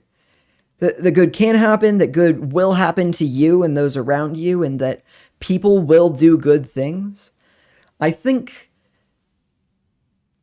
I mean, you don't have to call those beliefs, you can call those perspectives. But the way that Star Wars frames it, like where Han Solo's like, I don't believe in some all powerful force. And then by the end, he's realizing that there is a force and that it's very cool and powerful. That does sound very much like Christianity. But I think even just the aspect of, I don't, if someone says, I don't believe that there are people doing good. Hi, Toka. um, if situation, what are you hoping for? What situations are you optimistic in? Who are you trusting? Who are you loving? Oh, before you could ask more questions, I am all over the place. Okay. Um, it's a little bit abstract. Oh, but you have ads. Okay, okay, okay. Um, I'll quickly. Toka, I see you. Uh-oh, maybe you have a lot of delay, so you're confused. Oh, ads are already over? Oh. I set Twitch to have the shortest ads possible, but that makes them be pretty frequent, but 30-second ads aren't too intrusive. Anyways, and to answer your questions, it is a little bit abstract. For sure. I think that you're hoping in the general good. Well, here, I'll put it this way. In the Dark Knight trilogy, or actually in specifically the Dark Knight, there's this whole idea, there's this whole thematic contrast between the Joker as chaos and Batman as order. But a contrast that I like even more is that Joker fundamentally believes that people are corrupt and that all people are corruptible. He shows that with Harvey Dent. He shows that with many people. That's what he believes, and his goal in the end of the movie is to prove that by putting that into with the boats thing. Let me know if you've seen this, and I'll know how much I need to explain and how much to avoid spoilers. The thing that I love about the climax of that movie is Joker fails not just because of the Batman, but also because his philosophy was shown to be wrong, that people did have good in them, and that because of that, they chose to not blow up the other boat. That is cool to me. Like, extremely cool. I love the idea, and you don't watch The Dark Knight and feel like it's religious propaganda. You watch The Dark Knight and feel like this is a cool movie with cool themes about the good in people. And even about how you don't have to, you can take the fall for others in order for good to prevail.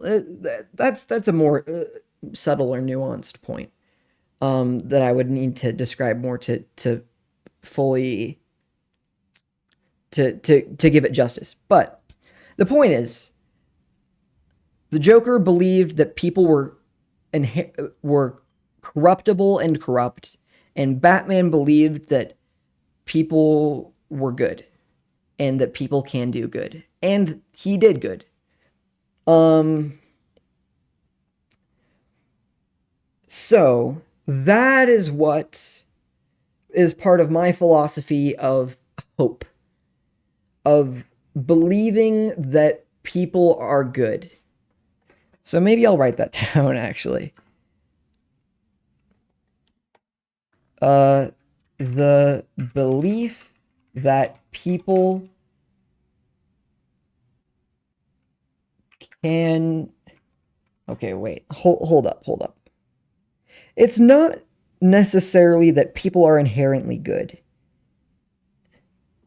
It's that there is good in people. That there is good in people. Actually, that's also in Emperor's New Groove. That's what Pacha believes and what Kuzco is showing, is giving him evidence against, until he shows that there was good in Cusco also, and character development with that and the coolness of that, which is another point.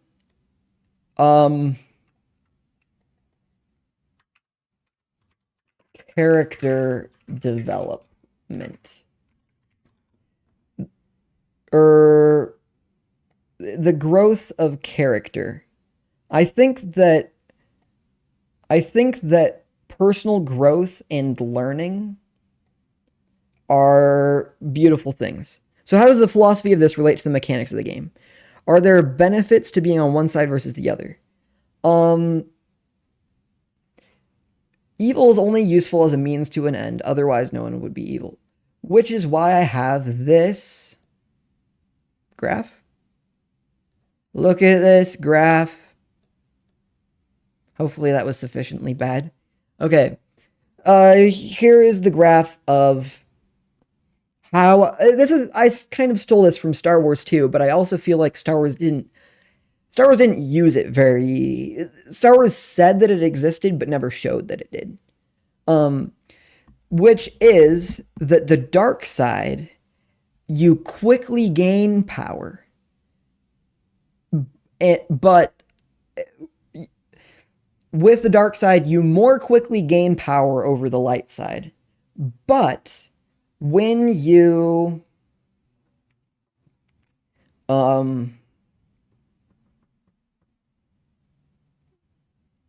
but the light side has no power cap.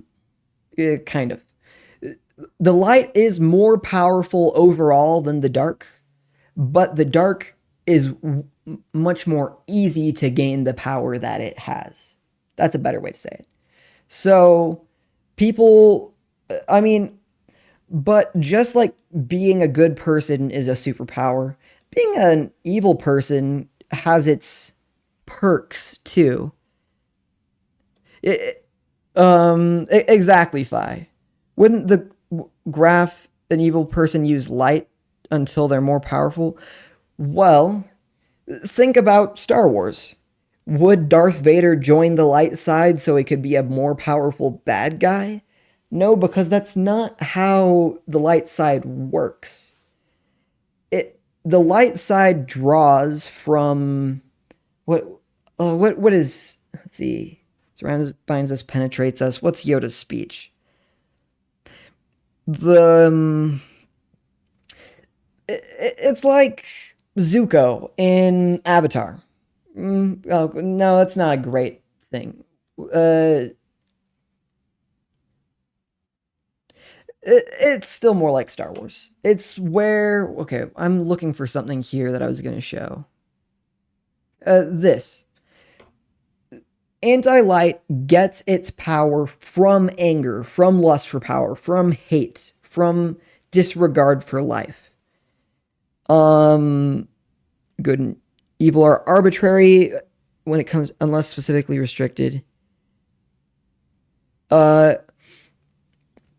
Okay. Admittedly, in the actual game mechanics, I don't know that you would ever like actually play as Darkseid. In fact, I don't think here's an idea. I don't think that you can easily distinguish between whether if somebody is using light superpowers or anti-light superpowers. I think they look the same at first. I think as you get better and better, the differences start to show.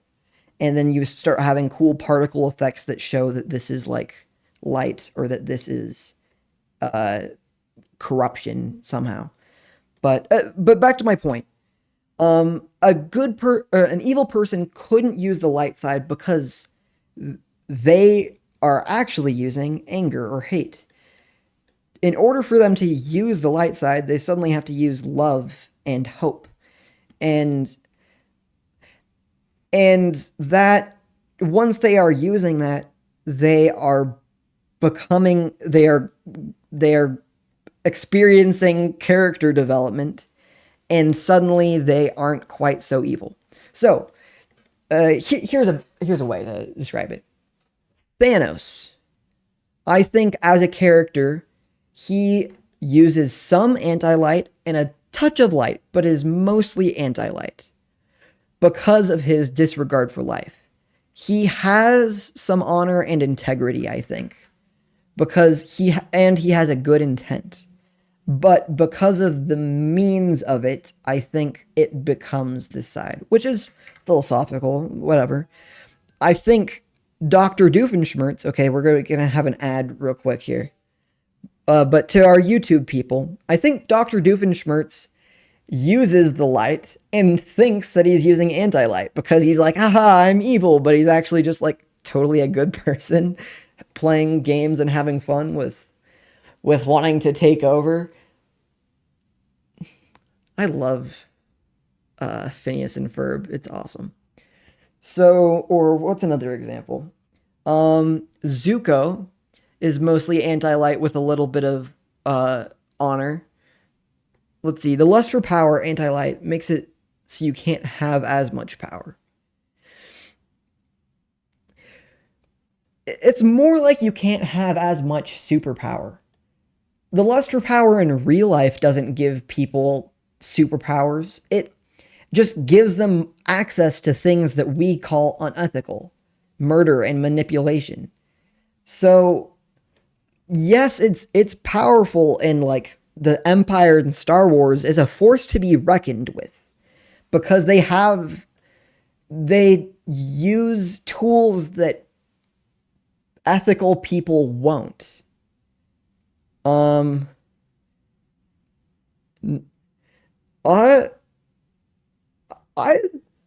personally disagree with that. In a sense, I think it does. I think being a good person is a superpower. I think it allows you to do things that are more powerful than people who try to connive power through manipulation and assassination. I think that being a good person and doing that for people is the most powerful thing in the world.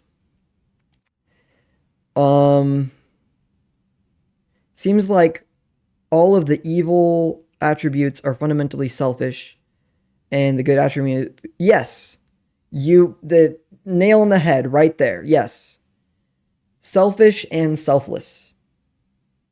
That's pretty categorically true, actually. Yeah. would we not say that Thanos selfishly wanted to save the world because he thought that they didn't know better? I guess it was his pride. I think you're unlogicking right now. You might disagree with me. But no, this is my philosophy. My philosophy is that think of, let's see, do I have that book around here?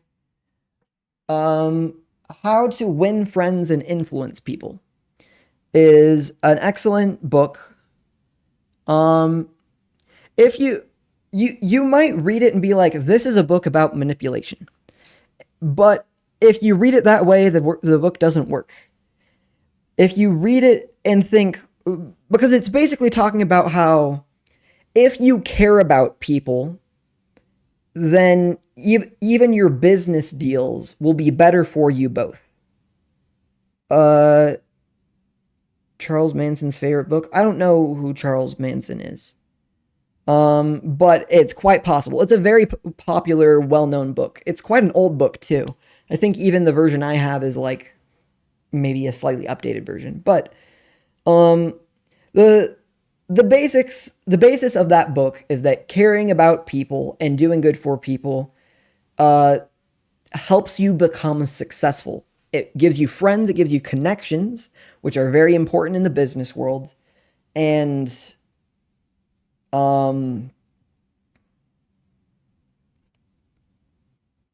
yes. Dang brain fog. Oh boy. If you want to learn more about my disability in my Twitch About section, it says it there.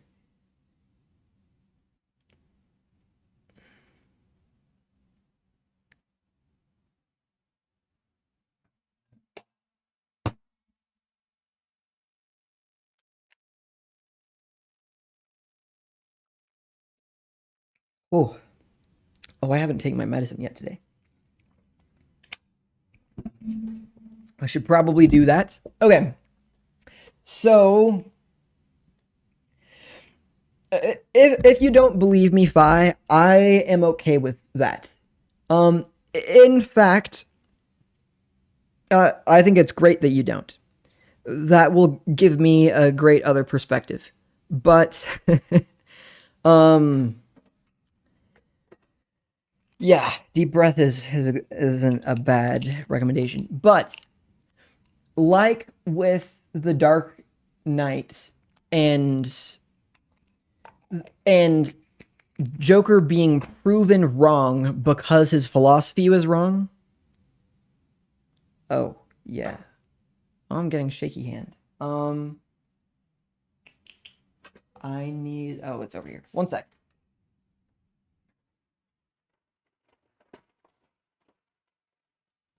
Oh, they gave it in a different bottle. That's different.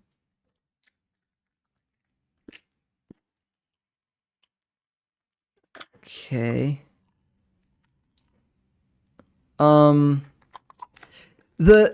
But I believe that this is true so much that I think that it's provably true. And I'm not going to try and convince you of things that aren't, well, actually, I don't know that I can promise that. I think that, well, it's just a perspective. I think it is my personal opinion that people who do good in this world are more powerful than those who are corrupt. I maybe think that there are more people who are corrupt than who are doing things just for good. But if you think about the Green brothers, John and Hank Green, they've done so much good. And I think that if they didn't believe that they could do good, that they wouldn't. Like, their ability to do good would be impacted by their belief. Isn't there like a whether you believe you can or you believe you can't, you're right? I feel like this is basically an extension of that, but I think that it's okay, wait. 1, 2, 3. I'm missing something. Fludrocortisone.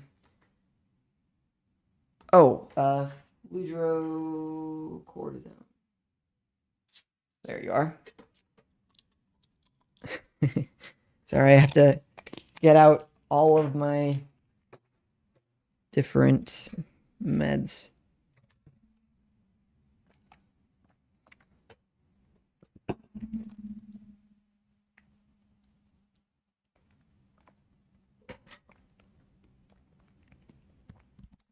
Though I will say, this isn't the only aspect of my lore. But here's a good way for you to think about it, Fi.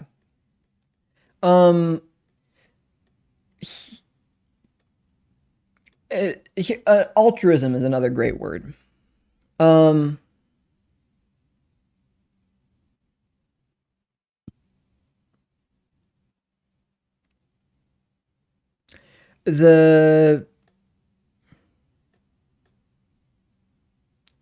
I believe that being a good person is a real life superpower. If this system makes people feel cool about doing good, that's all I really that is my intent with the lore. It's not to be religious, it's not to be non-religious. It's not to preach. It's not to preach.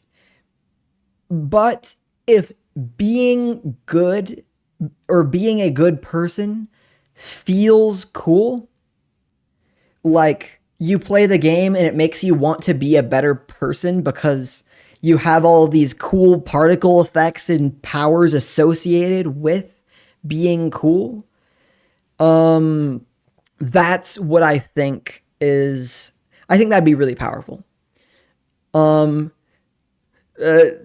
I guess I'll do a quick during the ad break. I'll give Shadow Dev a real quick summary, because there's only ads on Twitch, but not on YouTube, and I'm streaming to both. Summary for you, Shadow Dev. Wait, Dev in the name implies that you also like to make games, but basically, I'm trying to make a game for the every person, for me, my friends, my non-gamer friends, my family, to connect people. A really accessible game with specific aspects that I'm borrowing from like Minecraft, Zelda, Animal Crossing, and Mario Galaxy, because I like some Mario Galaxy. I'm more biased on because I like planets and worlds to explore.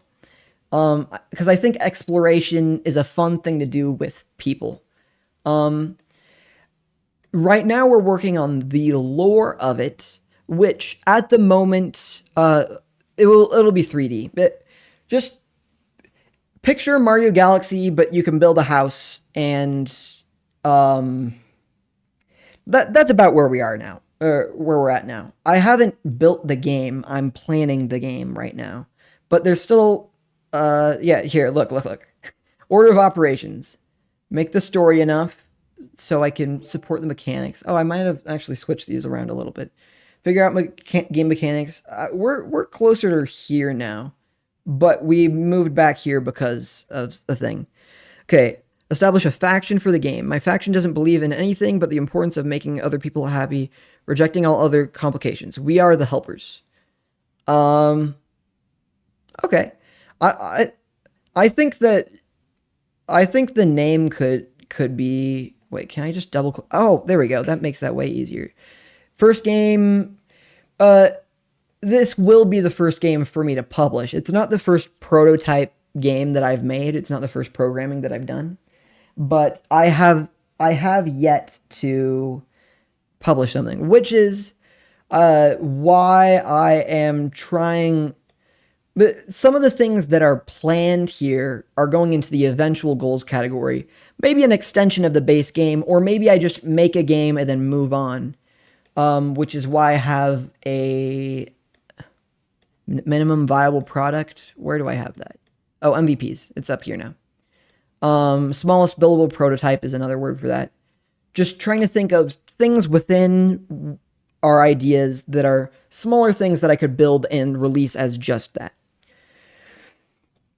For our lore, that's what we how am I gonna do 3D modeling? Just with Blender. I think, what is it, Mixamo? No, that's for animations. For I'll just probably be modeling things in Blender. You're welcome to lurk, Phi. All right. Helper's name comes from a Mr. Rogers quote. Look for the helpers. You will always find people who are helping. Huh. I do actually kind of like that. And I guess if you establish your own faction, I would love for that to be even a game mechanic that you can do that. Okay, I want to put that somewhere. You're getting a lot of credits over here.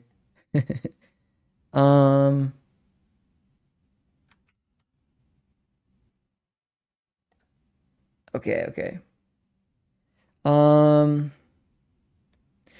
For Shadow Dev, if he's still here. Oh, Leon was... I don't know what Leon's saying, but he's here. Welcome to the stream, Leon. Okay. So, this is what we were discussing when you joined, which is, at the moment, I'm trying to take inspiration from multiple sources, but a lot of I should explain this first. I'm trying to create a magic system / world where being a good person feels like a superpower. Well, no, and is a superpower. I want to make being a good person a superpower. And probably also being an evil person, it has things associated with that. And maybe you can't tell them apart until you're really far into them, kind of. I don't know. But at the moment, I'm using the words light to talk about the good, dark to talk about the middle, and anti-light to talk about the bad. Where dark is more like somebody who's lost and without power. But as Phi was pointing out, these terms can come across very religiously charged. And for this game to be for everyone, I don't want it to come across that way. I want it to feel comfortable for everyone. I don't want it to be preachy. I don't want it to be any of these things. But I do have my own personal philosophies I'm probably going to use Unreal Engine. Mostly because I think it's the best for making multiplayer cross-play games. Especially because they have Fortnite under their belt of Epic Games. Oh, I have fingers up, but I don't know what I was explaining. Really? Oh, I do have my own personal philosophy of... I believe in real life that doing good is a superpower. That is my philosophy. And that will probably make its way into the game. But I also don't... I mean, I'm obviously biased, but I don't think that's a bad thing to incorporate into the game system. Like, okay,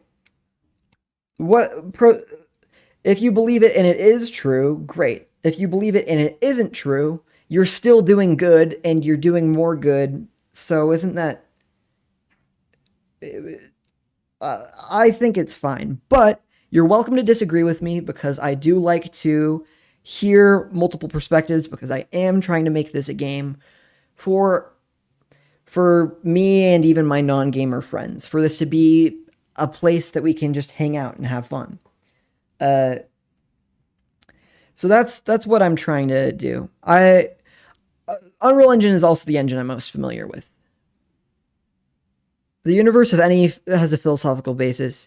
Your job as a writer is to justify it and to provide alternative viewpoints.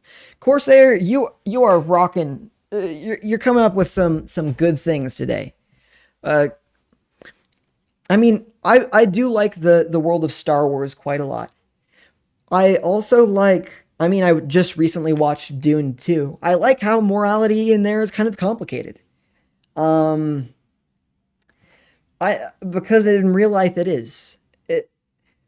Which is why I think even if I do have light and anti-light, I think that it's hard to tell what they are at first.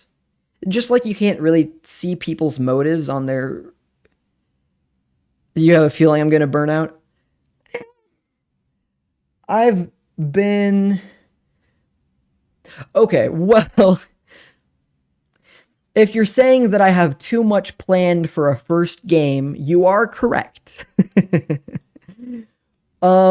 Which is why I'm constantly trying to turn this into a smaller thing. But I've been doing this for I've been working on this particular project for months now during school, and whether or not I burn out with it and whether or not it turns into something, I've been having a ton of fun making it. Every part of it. I I went on a geometry rabbit hole the other day just because I was really interested in how I was going to do the math of making destructible spherical terrain that is simple to non-gamers, which is ambitious, I know. Um I do want to recruit more people, which I'm currently going to college for game design. So I'm making other friends around here too, which is going to be good. I'm also outsourcing to Twitch chat, and by outsourcing I really just mean brainstorming. But that doesn't mean that I mean it'll help with marketing for sure. Even I mean I'm very small now, but um which I don't mind because I'm in school and I don't need to be big. I'm having fun. You've made multiple games and I know how yeah. No, I definitely need more experience and I definitely whatever thing I make next is going to need to be yeah, finishing is hard. I know. Um well, I don't know. I know in theory that it gets crazy, but I I think that your skepticism is warranted because I mean I have a lot here, but I'm enjoying the process. I I I at least know what it feels like to be burnt out before. Um well, actually my last project that I ended was just because I realized that it wasn't going any going the direction that I felt it wasn't becoming a fun game. So I was like, well, I'm not going to make a game that isn't fun. Um which I mean, for this particular idea, I'll probably build it. It sounds very fun to me right now. I'll it, and if it continues being fun, then I'll make the smallest buildable prototype that I can release and put on Steam. Figure out that part of it. Um, the lore of it, I'm mostly doing for fun. Um,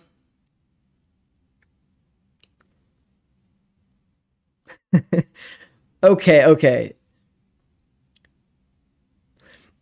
So Corsair wants to make a game and not debate the philosophy of the world.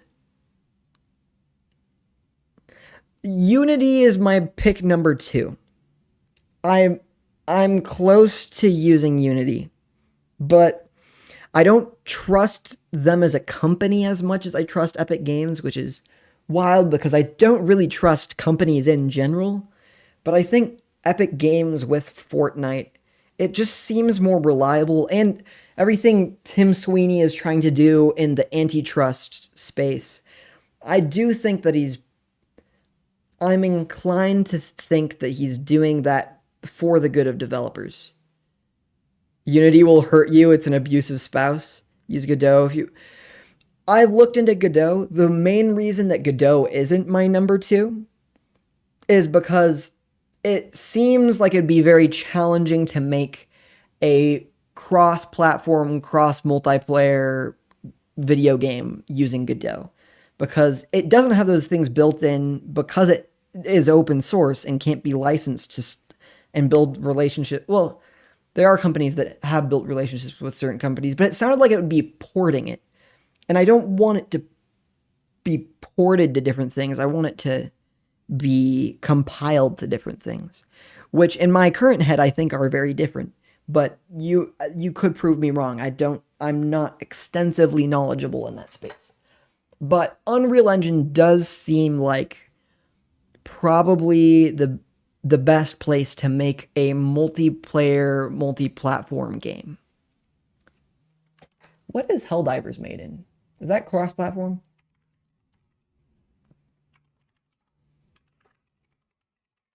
Oops, I did it instead of in. What engine is Helldivers made in? Probably an in-house one. I don't see. I have. Oh, hello, Trenny. By the way, I have a. You have a master's in computer science. Unity is a corporate pit. Did you ever use it though? I think you're both right. I think that Unity is loved by those who use it. Just think of Sebastian Leg. I don't actually know how to say his last name. I don't need this tab. Sebastian. He has many incredible videos about programming and making games. And he does it all in Unity. And another person who made 4D Golf and Hyperbolica, that was Code Parade, right? Code Parade also uses Unity. And what other... There are a lot of people, a lot of coders especially, who like using Unity. And it makes sense. C# is a pretty good language. C++ is kind of messy. I've also started to realize that some of the pros of C++, like not having a garbage collector, well, that's a pro and a con, aren't in Unreal Engine, because Unreal Engine does have a garbage collector. But that's probably fine. It doesn't matter. But what type of game am I making? Unity, but you prefer UN? What's UN? Are you talking about Unreal? I don't need to demonstrate Unity as a bad move. It's corporate. Yeah, okay.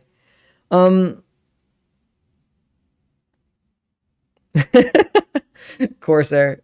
Okay, Trini was talking about Unreal Engine. Yeah, Unreal Engine is likely what I'll use. It is also what I have the most experience in currently. All of the prototypes that I've made have been in Unreal Engine.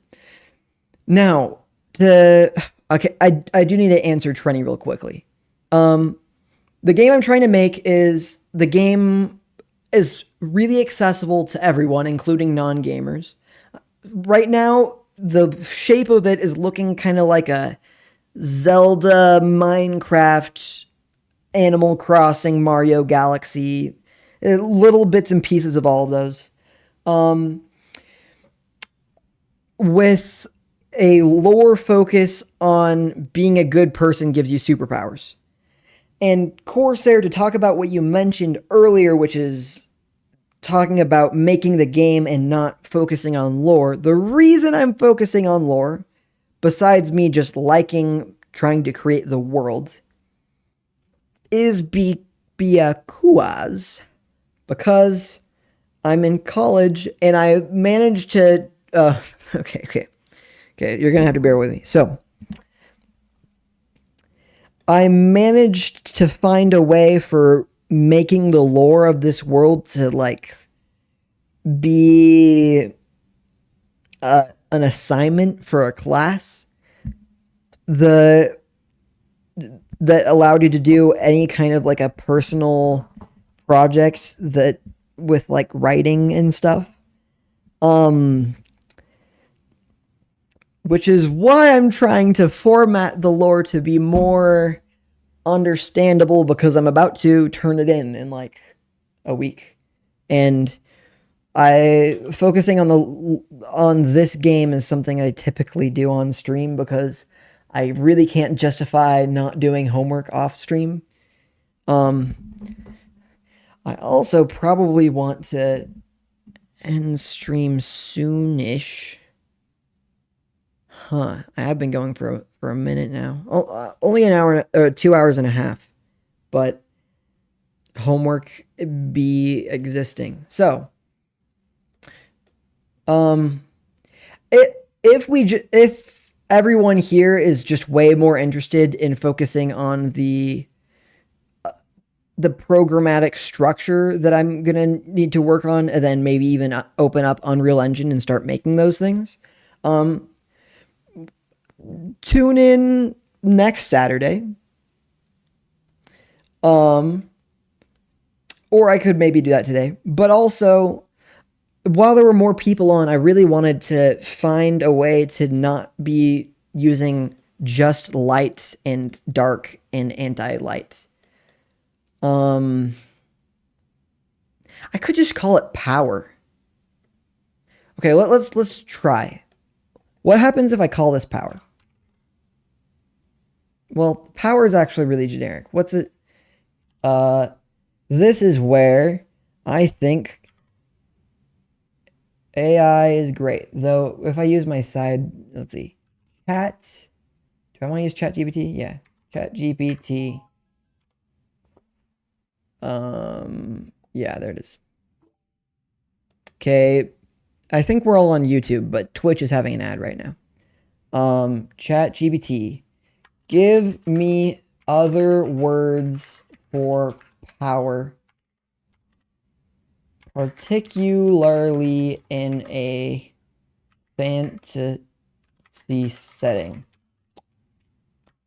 List as many words as you can. There. Magic, sorcery, dominion, authority, control, command. Command is interesting. Here, let me zoom in so you guys can actually see this. Can I hide the side tab? I don't know if I can. Okay. Okay. Influence, mastery? Oh, I had one. Connection is pretty good. Having the powers be powers of connection and division, I do think is really interesting. But I don't think that division is inherently evil either. Which it doesn't need to be. It doesn't need to be good and evil. But I want... If I want to make being good feel like a superpower, then I want it to be related. Am I going to use blueprints or C++? Both, where I need to. I plan to use C++. In my head, I've decided, at least, that I'm going to use C++ for a lot of the internal logic, but anything that I would want to be exposed to the art side of things, as if I ever had an artist working on things, I'd want those to be exposed in blueprints. Basically, I want to do good practices for what a company would do. Um, in case I grow my team over time, which I would like to. Um, I think that I think that certain things like world generation and rendering, I'm going to want to be very performant on even low end devices like laptops or cell phones. Um, so especially those things I'm going to want to do in C++, I think. That's basically where my plans are for it. Connecting the lore to game. Okay, let me tell you about this. Because this, I think, is where building the lore first has given me an advantage. Okay. Are you ever playing a game and then you feel you feel it gets immersion breaking because you take Mario Galaxy.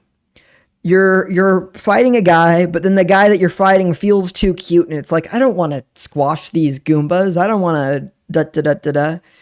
And then that like breaks immersion because you feel like the game is having me do things that is okay in a gamified way. You only play hard games. Um,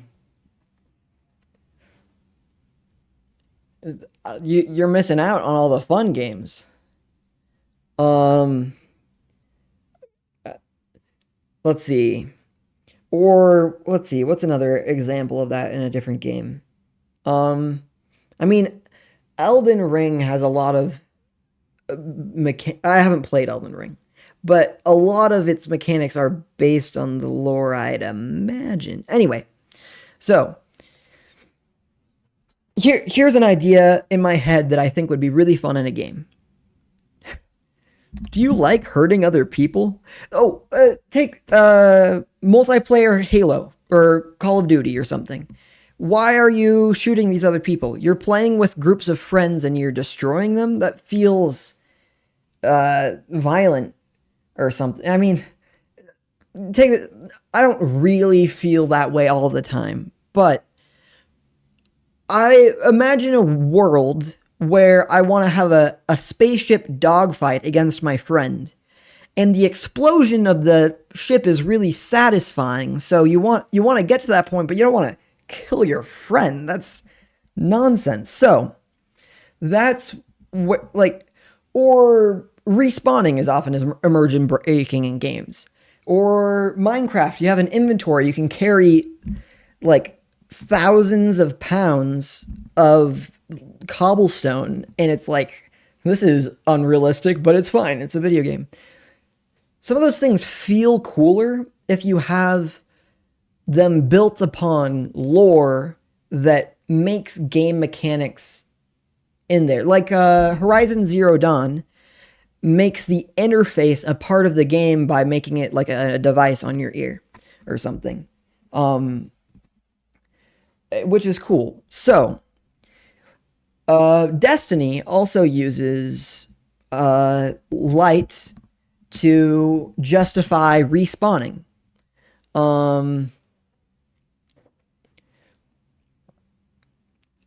I don't know those games well. I'm sorry, you guys. But so here's that's why I was using Spirit. Just has so much. Think of think Avatar for how I'm using Spirit. It's less of like your soul and more of like a type of, I don't know. Anyway, the point is, when you die in the lore, you don't die. You get like, if you're in a sword fight and the other person wins, it's because you were there and they got enough hits on you that your physical presence was disrupted and scattered, basically. Like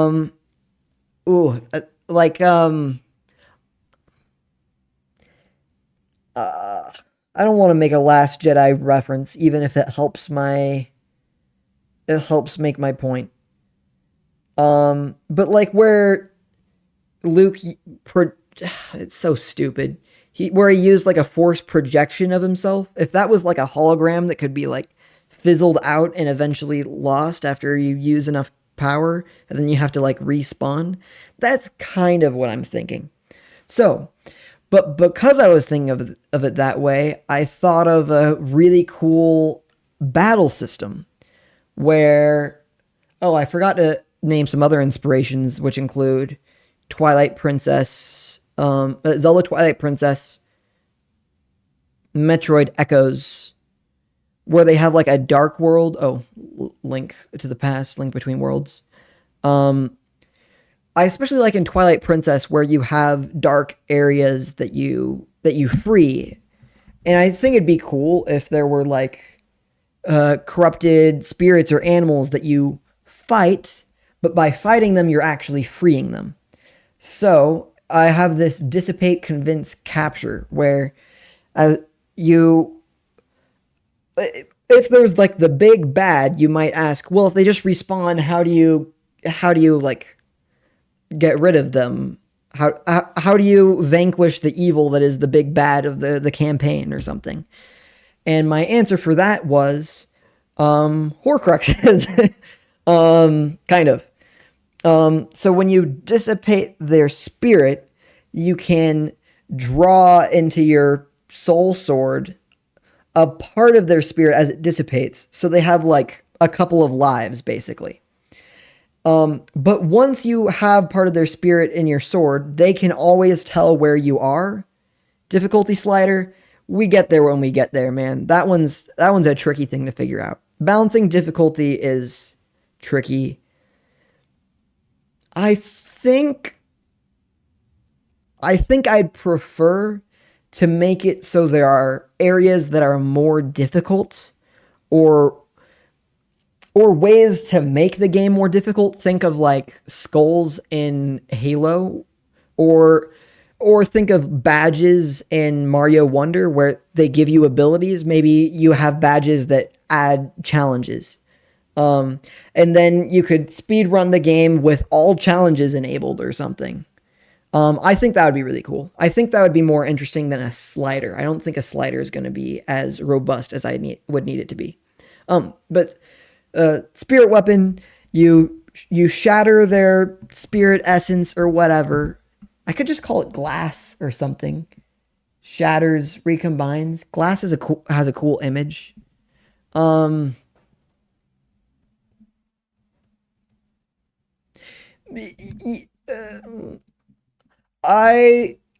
agreed with that up until the end of your statement. Evil is the default, but I don't really care to go into that because that's just my personal philosophy again.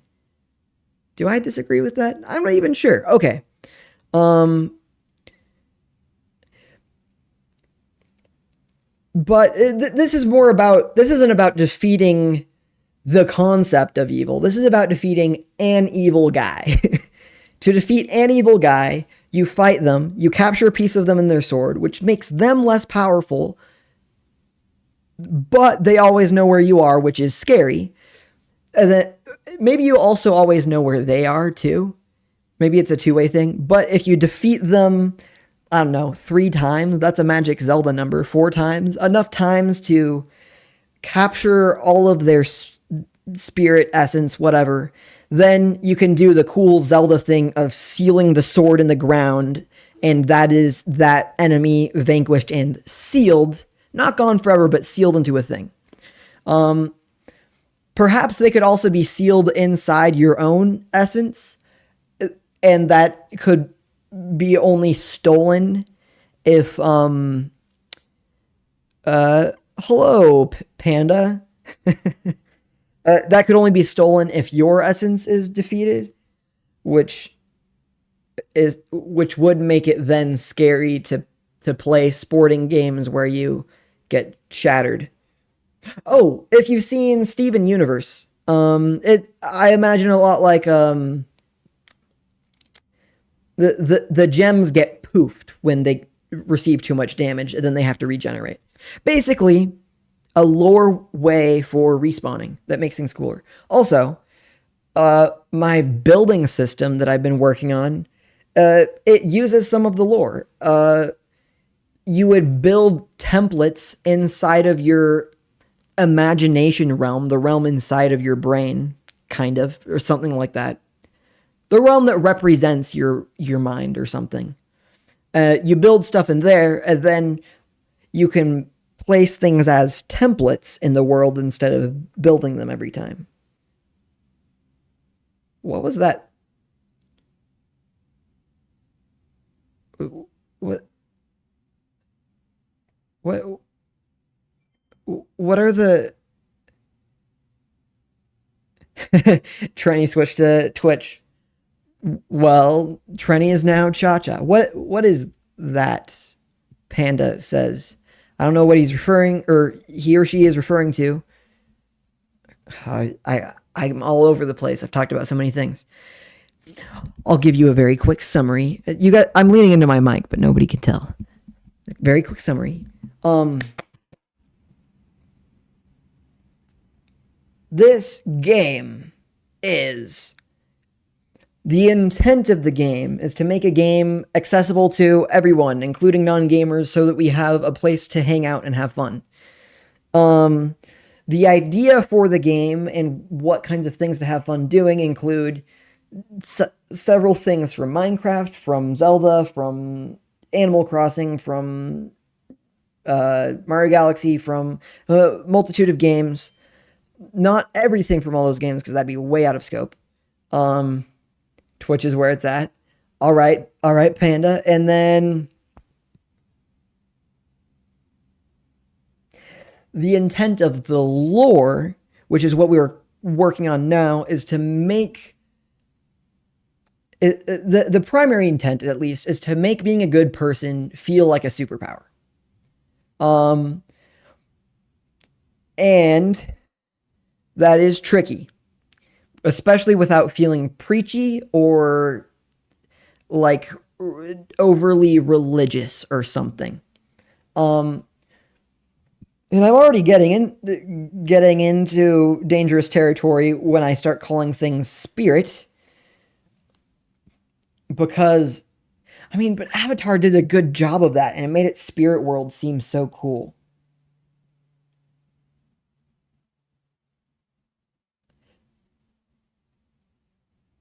Okay, well, I can reshape this. Okay, the reason that I had this at all is because I wanted imagination to be powerful too. If the source of your power is your goodness, then the influence of your power is shaped by your imagination. And for a world to react to your imagination, perhaps it has feelings too, which isn't something that I personally like. I think that's almost more like based off of like Native American tradition, believing, actually, I don't even know that well enough to reference it, but like, or I don't know, they give a lot of respect to nature. So, because my idea for how the building of this system works, or this world works, isn't Minecraft, where you place a bunch of blocks. It's where you surge power into the ground, and then it builds what you're thinking of. The way that you do that, the way that I've come up with doing that, is wait, what else? It either trusts it either sees you and decides to do it because it likes you, or you force it to do what you want to, and that is the evil side of things. So they look the same, but under the hood they're different. where both people can construct structures, but in one way, it's because the the matter. I've been calling it bright matter also because it's light, intelligent, and matter, and the opposite of dark matter. It sounds cool. You give it's the difference between the good and the evil version of it is good is, hey, could you do this for me? And it's sure. Says sure. That seems like a cool idea. And um evil is do this for me. No, I said do this for me. Ah! Then they use their power to override it. What? Where are these emojis coming from? Are they? Are they? Is it? Oh, you raised your hand. You can do that. I don't know who GNU Linux is. Um, Religion isn't inherently bad. How it is used can be bad. Even in Avatar, one could argue that faith in Avatar loud. I think I agree with the point you're trying to make. I don't think that I agree that in the Avatar world that is how that it was because of their faith. They were still fighting the war. They weren't waiting on anything. They were just like, oh, come on. There's supposed to be someone to help us with this. Where is he? Um, a better example that nobody is going to know in Elantris is Brandon Sanderson wrote Elantris. Brandon Sanderson is religious, but the religion in that story was used by the villain to justify being bad. And I definitely think that religion can be used for good and for evil. It's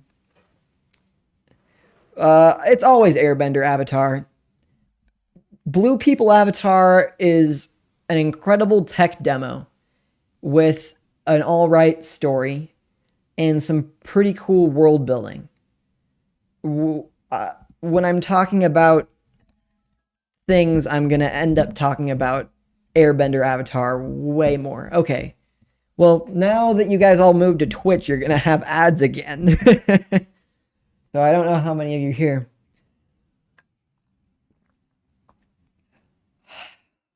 So I'll drink some water for 30 seconds until you're back. Or I'll start writing this out. Let me see if I can write this out without... Wait, that's a sound. What does that sound mean? Thank you for the follow, Mr. Wank. There's no ads? Oh, interesting. Wait. Thank you for the follow. Wait. Thanks for the follow, Cha-Cha. Wait. My follower widget is so infrequently used that I couldn't tell which side was the top. Oh wow, we're really close to 100 followers. That's crazy. Okay. The Airbenders did not fight the war. They allowed themselves to... Oh, are we going to have an Avatar debate? Because we can have an Avatar debate. Bloodbending was always possible.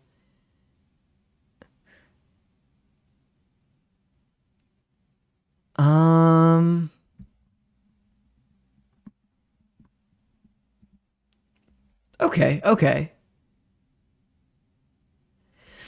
I think I agree with all of that, though I don't think that... I don't know if it was the Airbenders allowed themselves to be killed. I don't think that's canon necessarily. In the Netflix remake, they even fought the Airbenders, and Gyatso clearly killed like 30 guys. I mean, you can't be surrounded by the bodies of 30 Fire Nation soldiers without having killed them. Otherwise, they just leave. So there's that. Oh.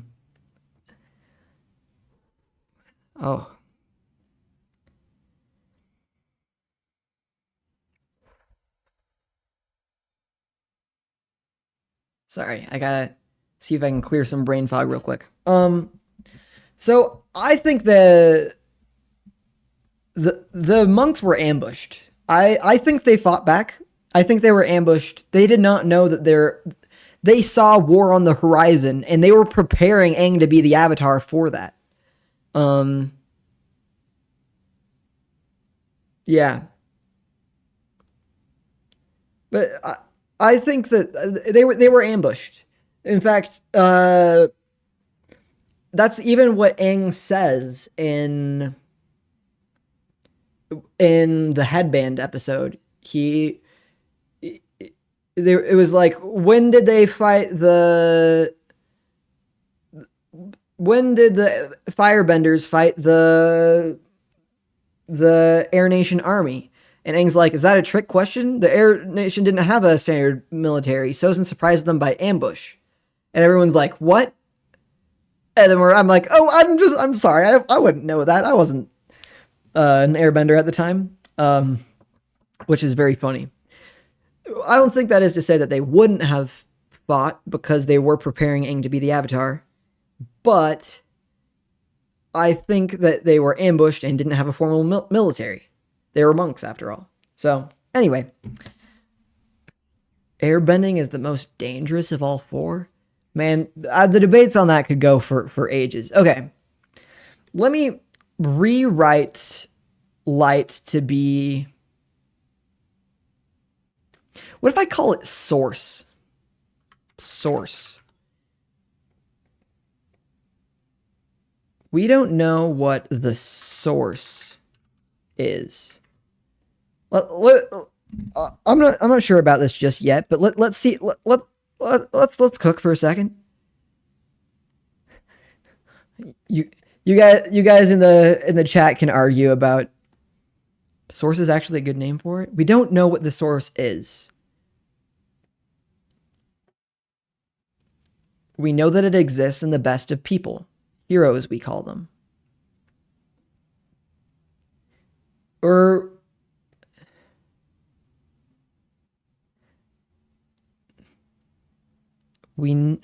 do we?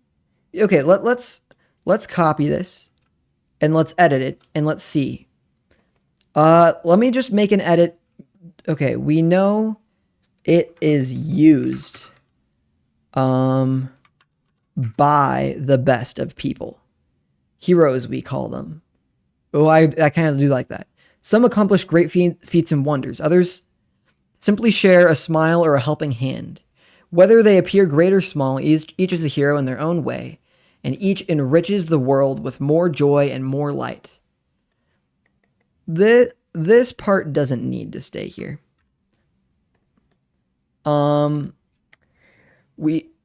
We may not know exactly what the source is, but we understand some things about it.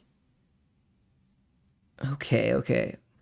Now here is where I'm not sure.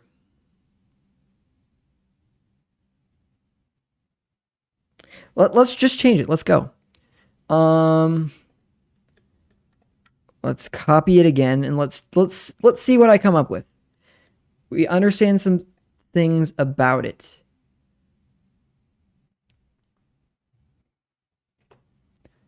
Some of the best people I've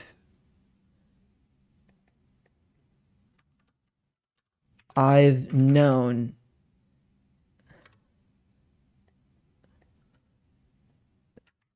the best people, the kindest,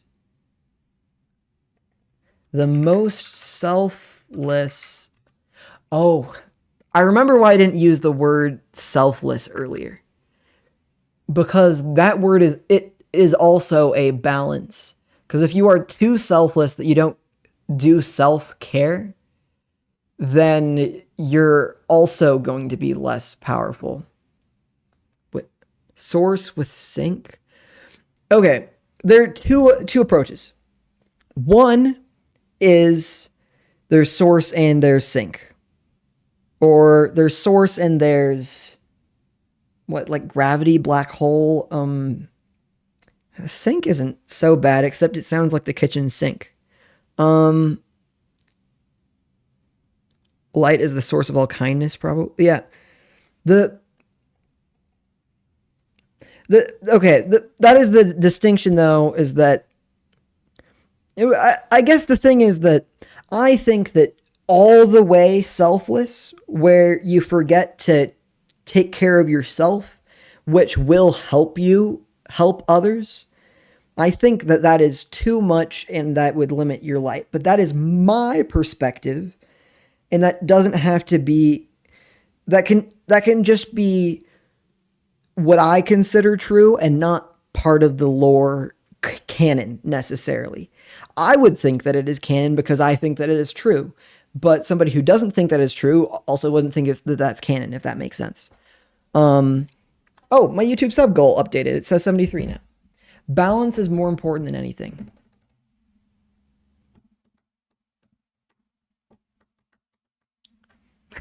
Maybe change the spelling. That's the writer's hack.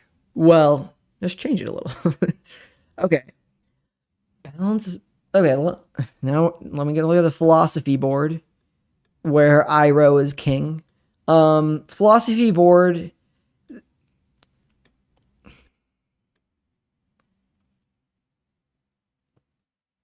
What do I think? I think balance is incredibly important.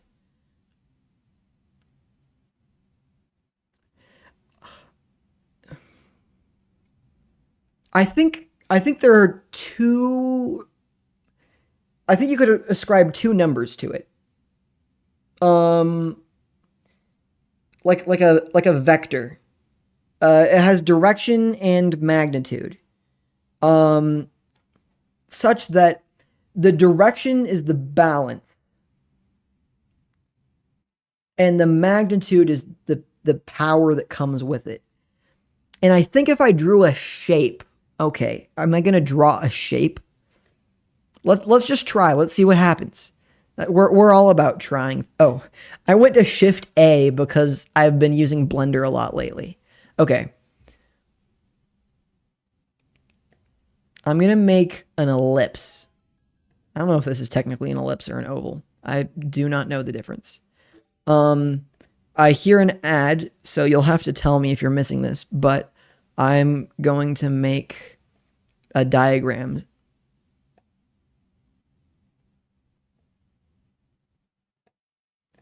that looks like this.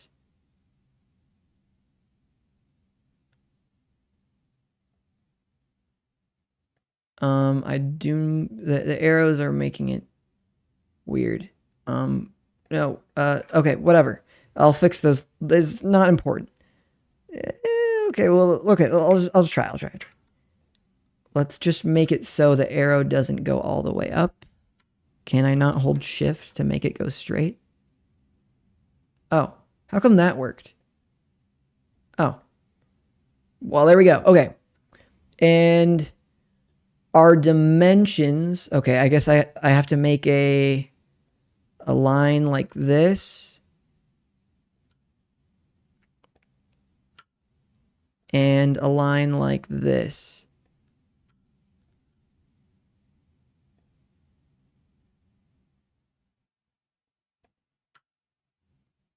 Okay. And then let's move this here. And then let's shrink the whole thing down. I want the arrows to be bigger. Let's put it on the purple section. Okay. Here's what I think. I think that this direction is about balance. And wait, do I actually think this? I'm just gonna see what I think. Inherently selfish.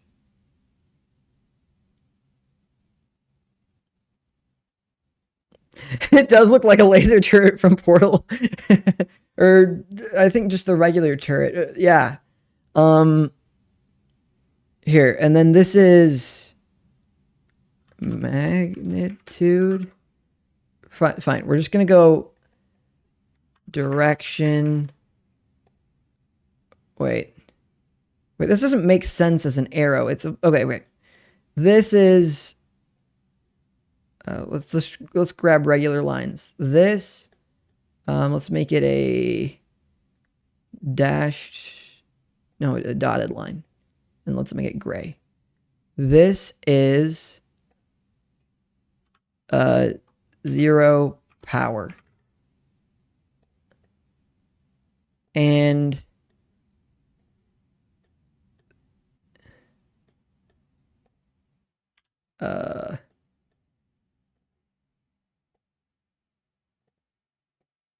is that just T? The goodest and most powerful. I'm sticking with goodest. I think it works for what I'm trying to do.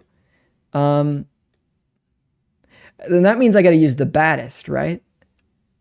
L for line. Do I have to press L twice or something? Okay. And then we have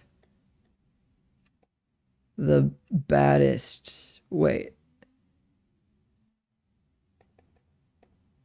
The baddest and the second most powerful. And then this will be an arrow.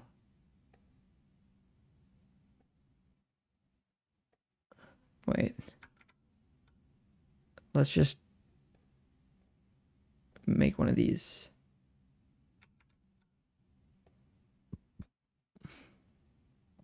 Okay. And now this. I'll explain in just a second. Let's see.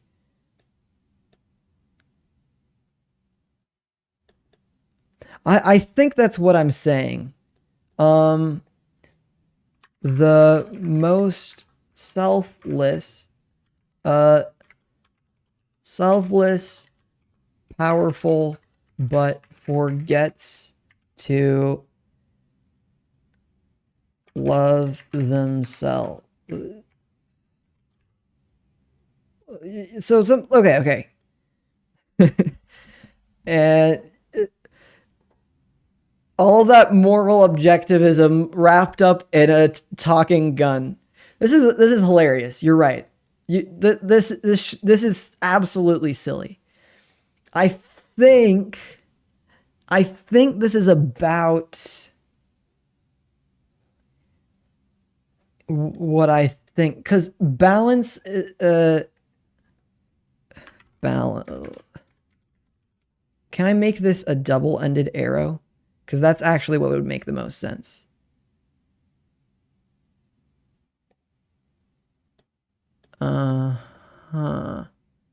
Well, we can always just do 2 arrows.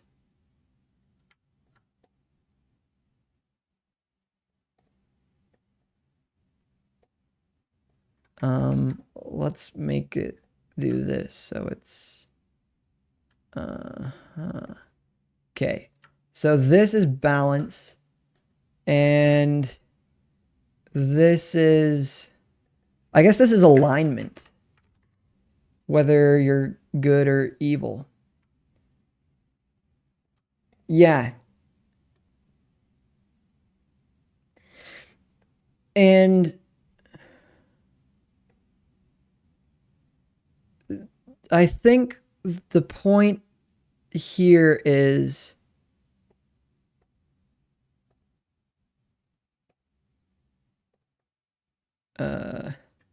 actually I'll leave that as gray. And then I'll just duplicate this line, right? Duplicate. Oh, that's not. Can I not just alt drag, copy paste? That works.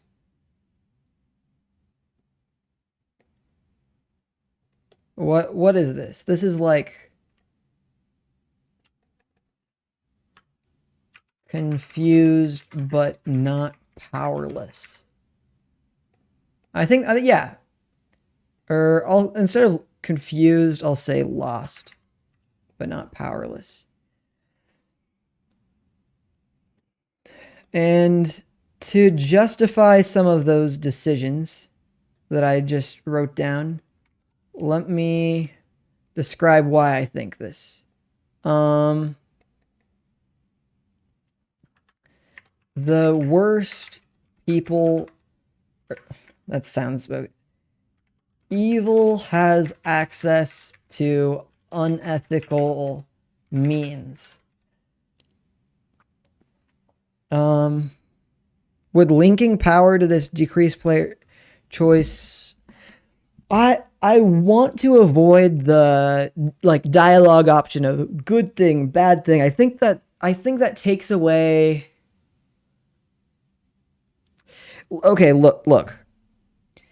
Role play is fun. I think the thing is, if this game makes it fun to be a bad guy, like...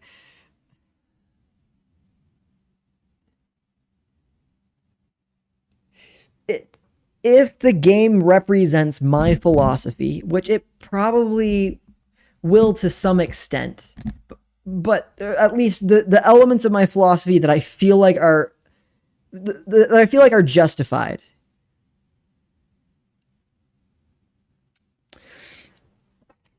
I don't know. This is why we have to figure out what it means, and then we can look at the game and see what that means. If the game is for you to hang out with your friends, I don't think there should be any incentive for you to be the bad guy. I think that the only times you're against each other is for like sporting competitions and different factions having fun to play capture the flag or conquer the land or whatever. Trolling. I do want to incentivize good-hearted troll. Actually, wait. I remember. I had this because I think evil's meaningless if it's not an option. You might be right. This is why to discuss. I hear a Twitch ad going off.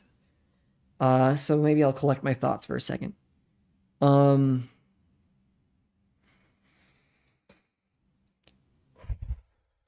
Let's see. You guys are all on YouTube, I think. But if you want to encourage that kind of thing, I think potential power... Oh, I remember what I was going to say. Starting to sound like a D&D campaign run by a philosopher. You're totally right. But I want to make being a good person feel like a superpower. That is the core. There are some like actually scientifically shown ways that increase happiness or increase... I think goodness is kind of too abstract, but increasing happiness I can deal with. Gratitude being one of those things. So maybe and togetherness, connection. I think that... Okay. So get this. I think that the aspects of goodness make you a fundamentally more powerful person. And I think because I believe that to be a truth, I shouldn't have to program that. I should just allow for that to be true. So if people are stronger together, then yeah, there's multiplayer and you are stronger together. If I think that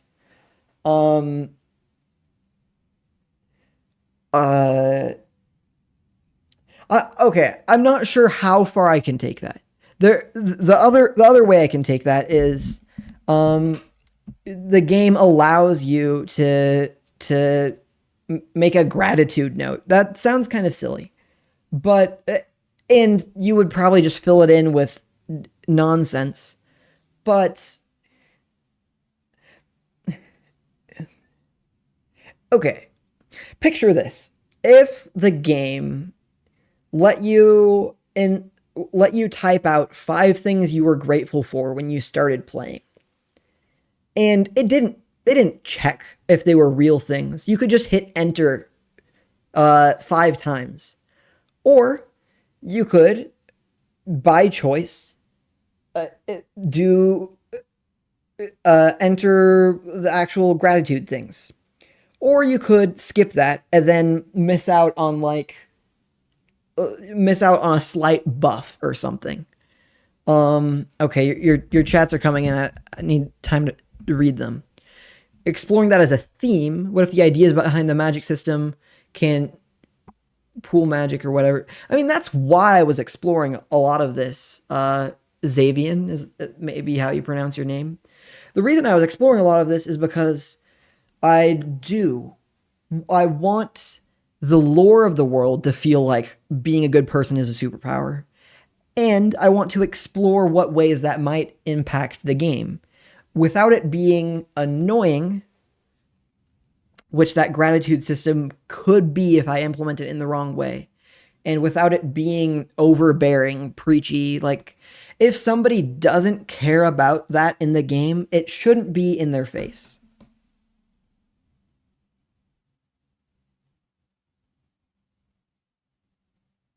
I think that's, like, maybe in the settings you can literally just, like, don't ask again for gratitude, and then it's just done, and you don't have to worry about that. But for people who like it and enjoy it, it is there. I should write that down. I'll write it down here and figure out where to move it later. Fundamentally, this shouldn't be intrusive or overbearing. It should add flavor for those who care and potentially add mechanics for those who choose to use it. But just like in real life, these things are, it's all a choice. There's my manifesto or whatever. Power is something that allows someone to do something. What is the thing that power allows someone to do? Well, I talked a little bit about that. I mean, in real life, good allows you, being a good person, making friends with people, having people trust you, gives you the power to do things with them and influence them. The flavor of that in game is the way the building system works is you influence the happy matter. I could call it that. Happy matter is great and cute. You influence the happy matter and it's like, oh, that sounds cool. We'll totally do that. Or you can force the happy matter and it becomes unhappy matter.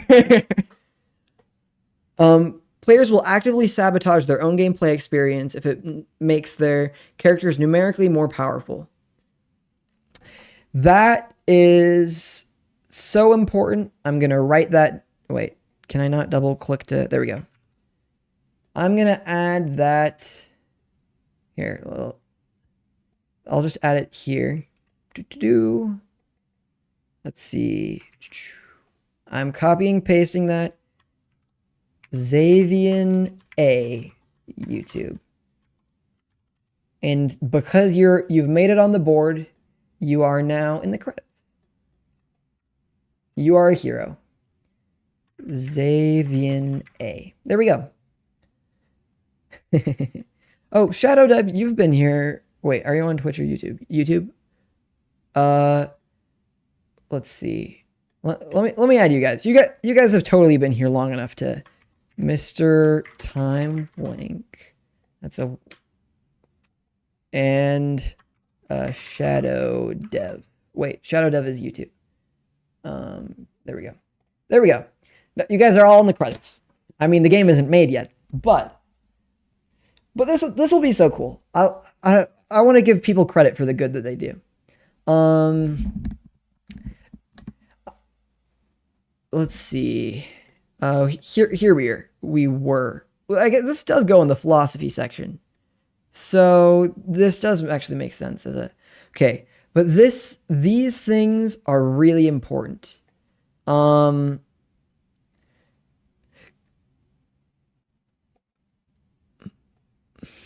So in that sense, maybe doing that little gratitude thing doesn't make your character numerically more powerful because people will sabotage themselves to do that.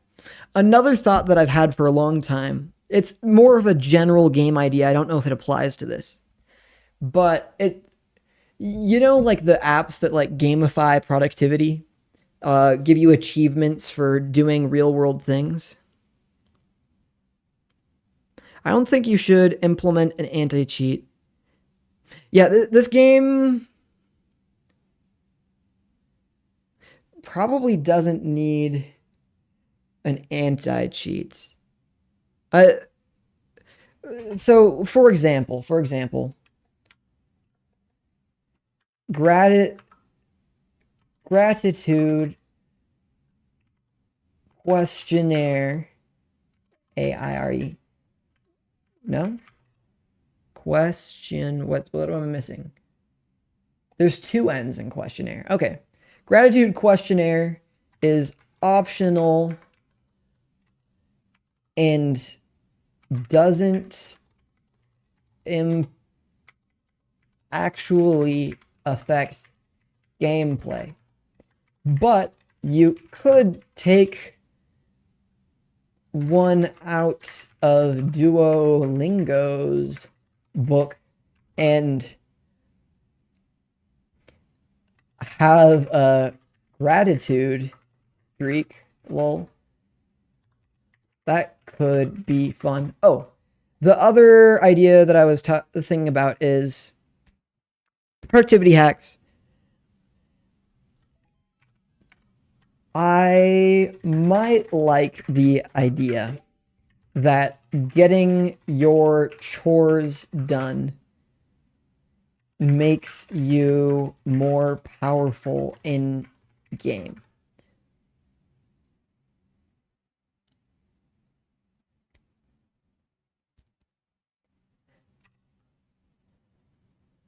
I think to fulfill what we've talked about here, you should be able to, in the settings, make you that amount of more powerful all of the time without chores.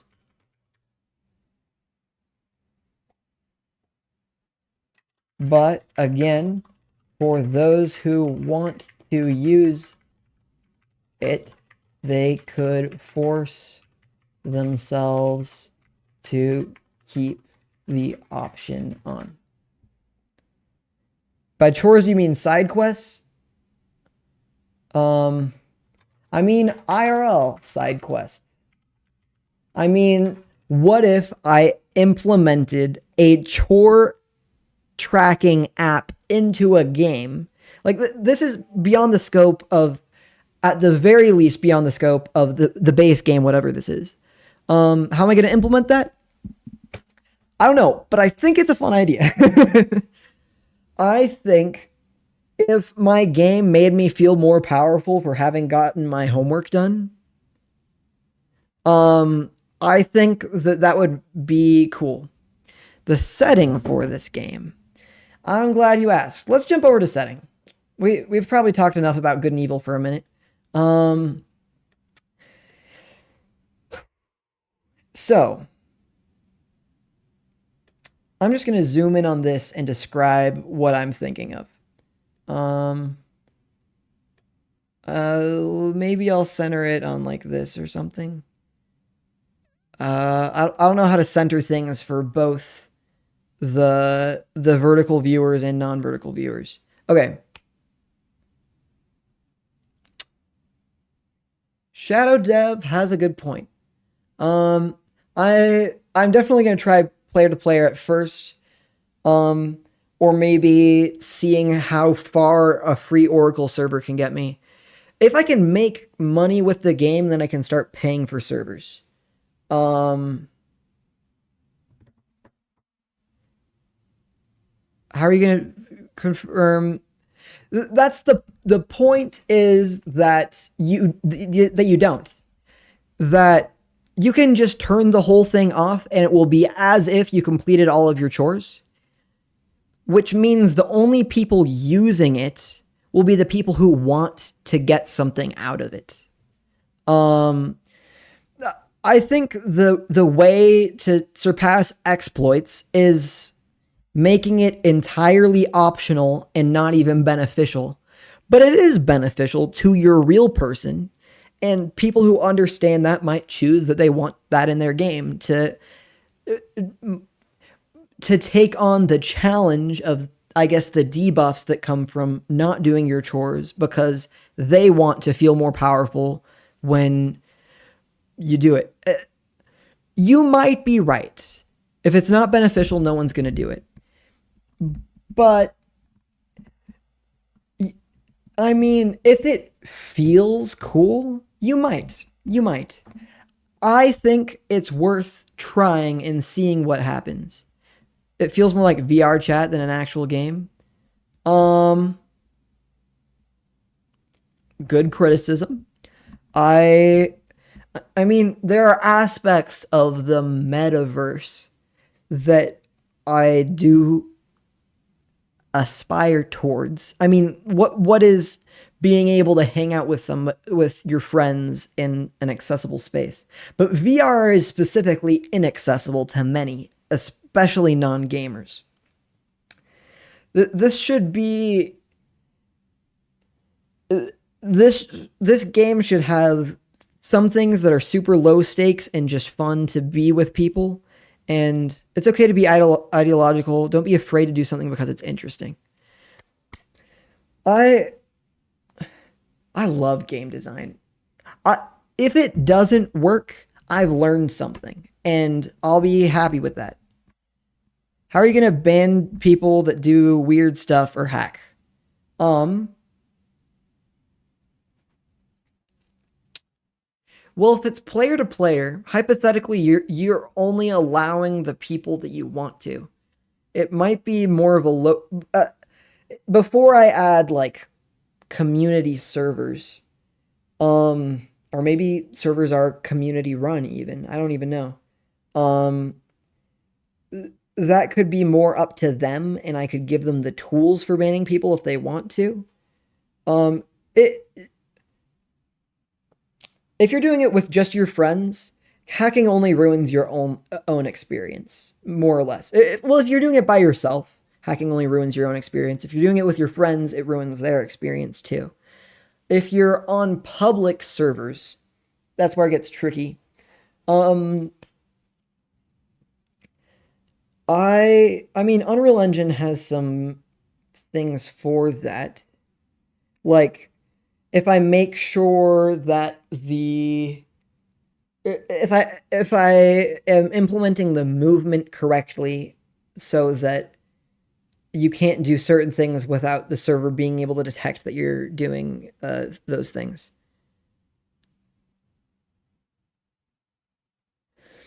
Yeah, I agree with Xavier here. It, I think okay, having some ideas in mind are helpful, especially like if I don't know what I don't know. But I do know that learning about character movement systems in Unreal did help me learn about certain ways that are more easily cheated and certain ways that are less easily cheated. So knowing those kinds of things is helpful, but that is more how you implement the game mechanics and less about the game mechanics themselves. Debug and logging, let's see. Yeah. That'd be really interesting. Shadow Dev, you should absolutely join the Discord if you for cool things like that. The Discord server is totally the place for that. And we can look at that and maybe even look at it on stream or something. Oh, speaking of streaming, I've been streaming for 3.5 hours. I should probably wrap up soon. Okay, let's just get to the. I'll just run you through the setting at the very least. Here's what I had. Here, I'm just gonna zoom in on this so I can describe things, and this is gonna be super cinematic. All right, you guys ready for this? Okay. I almost want to make me bigger in the frame, so I can like. Wait, maybe I do. Hold up.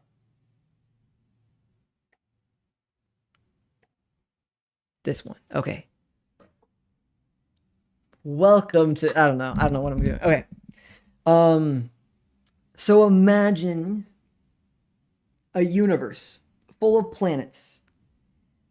Planets don't really follow our laws of physics because sometimes it's more fun when they don't, when you have Mario Galaxy planets. It's a universe full of wonder, alien planets. I don't know, I'll have to figure out generation to make it look cool. But universes are far apart. Every sci-fi needs to come up with how you tackle faster than light travel, or else there are problems with that. And I came up with what I think is a beautiful, magical way.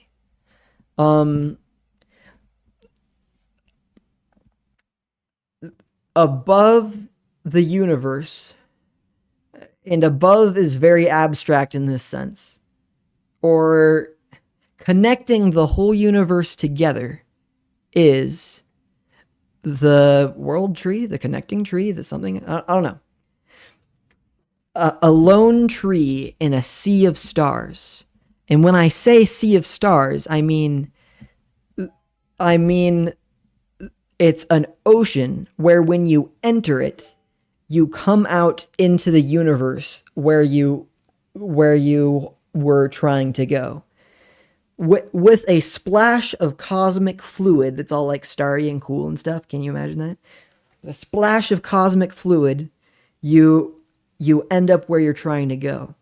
And with the intent, I think, in your spaceship, you can fly through this and end up wherever you want, or back at the tree. The tree, which could be kind of like a hub world, maybe it has like a doorway in it, and when you walk into the doorway, you can come out of the doorways of other trees, of other worlds. Maybe one of these trees is your own personal one, your own personal world. I don't know. But they're all connected. Stargates. Mr. Time, sorta, yeah. Stargates, I don't know how Stargates work, so maybe. Teleportation via a spiritual realm or something, basically. I want it to feel more magical than spiritual. Wait, is that even true? If it feels spiritual, then it shouldn't feel like any particular religion. It shouldn't feel overbearing or preachy. I think it should mostly feel magical and wondrous. Is sort of where, okay. So the ability to open but that's in a spaceship. What if you want to be a pirate? You didn't play this game to be an astronaut. You played this game to be a pirate. Well, maybe if you see a patch of odd-looking stars in the ocean, you sail in that direction, and you can sail into the cosmic void and find yourself sailing onto another planet, into another world. Maybe you're a magician. Maybe you figured out that by grinding up these crystals or something, you can sprinkle them into a pond of water. And then you can enter the pond and come out wherever you desire. Maybe you don't need any of that. Maybe in your world, every now and then there's a tree with an opening in it. And you can enter that and come out into a different world. You can be a spaceman, a pirate, you can be a medieval knight, you can be whatever you want in this world, and it all works because everything. Okay, well, I will have to do power balancing stuff. Making magic swords equivalent to whatever things you can shoot is all right. I think that can be fun. Like Star Wars made swords super cool because they're lightsabers, or there's Stormlight Archive with its shard blades, which are really cool. So.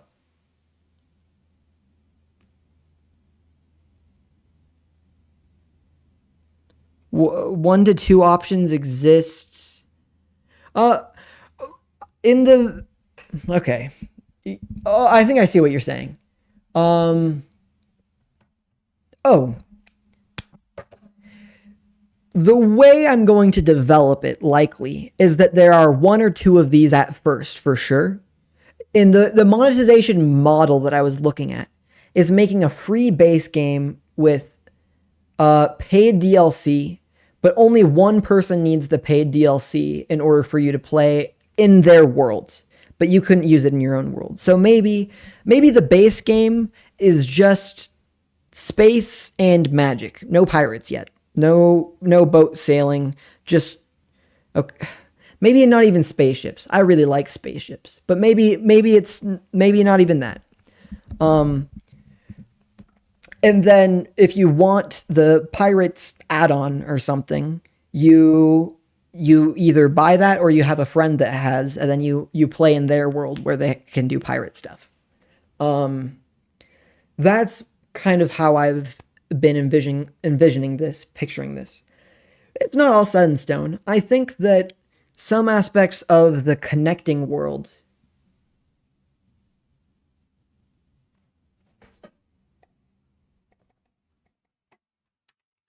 I like that. The connecting worlds. Paid piracy. I did not think about. No, you're absolutely. And that should be what it's called. Wait. Hold up. Yeah, that's incredible. Of course.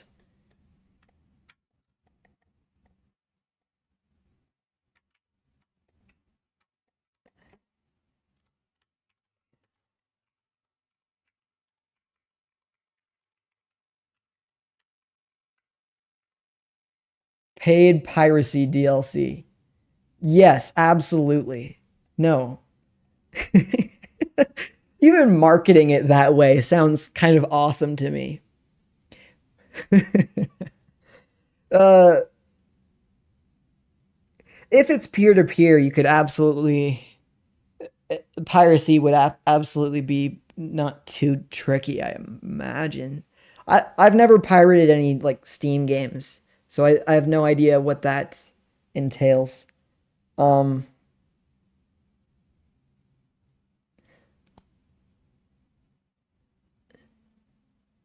no. But paid piracy DLC. Yeah, that's what we're doing.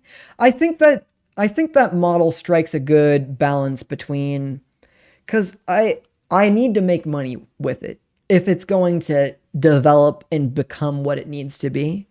But I want it to be accessible to people, and accessible to people means money.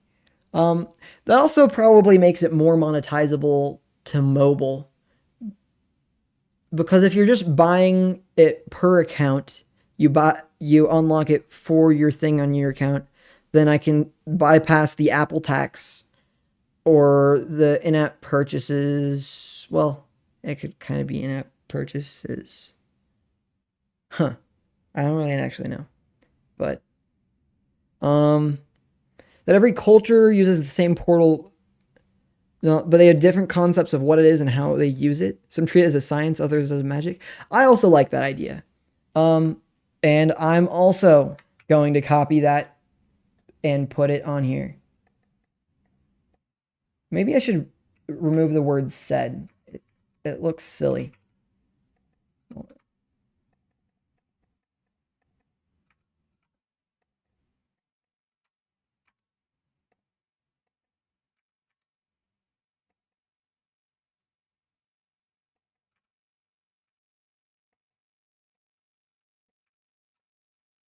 Okay.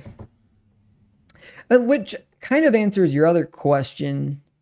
Um, this one, what is the first story about the world that is told to a child born into it? Probably depends on the culture. And I think having a world like this allows for, because if you wanted to live out a fantasy that feels Western or a fantasy that feels like Victorian or Egyptian, like I can add all of those things and they can be different ways to use magic and they can be different effects for the same magic, but um uh wait, you probably should check it out. Oh, you sent different ways to, okay. Ba, ba, ba. You guys can't see Discord because it's invisible, and I don't know how um Discord is able to be invisible like this, and it drives me crazy because there are other things I'd love to be invisible on stream. Um, let's see. Yeah, you messaged it to me. Sweet. Um, allows for different ways to roleplay with. Okay, so yeah, by giving different settings, context. Yeah, I think I think that have I written this down anywhere? Excuse me. I think I have some things about worlds over here. The world over here. Um, okay, here's one thing about the world, because I am way too. I really love the idea of the world than like the dark world, which is the same world, but it looks a little bit different and the terrain is slightly different and you can move different ways in different ways. Or like in Metroid Prime Echoes, where you can alter things in one world and it changes in the other world too because they're like linked. I really love that idea. I started calling it the spirit world because Avatar has a really cool way of. I like Avatar's version of it too, and that kind of works here. I think Source. Oh, we never even finished talking about whether bad guys and good guys both use Source, or I think they might use the same power but in different ways.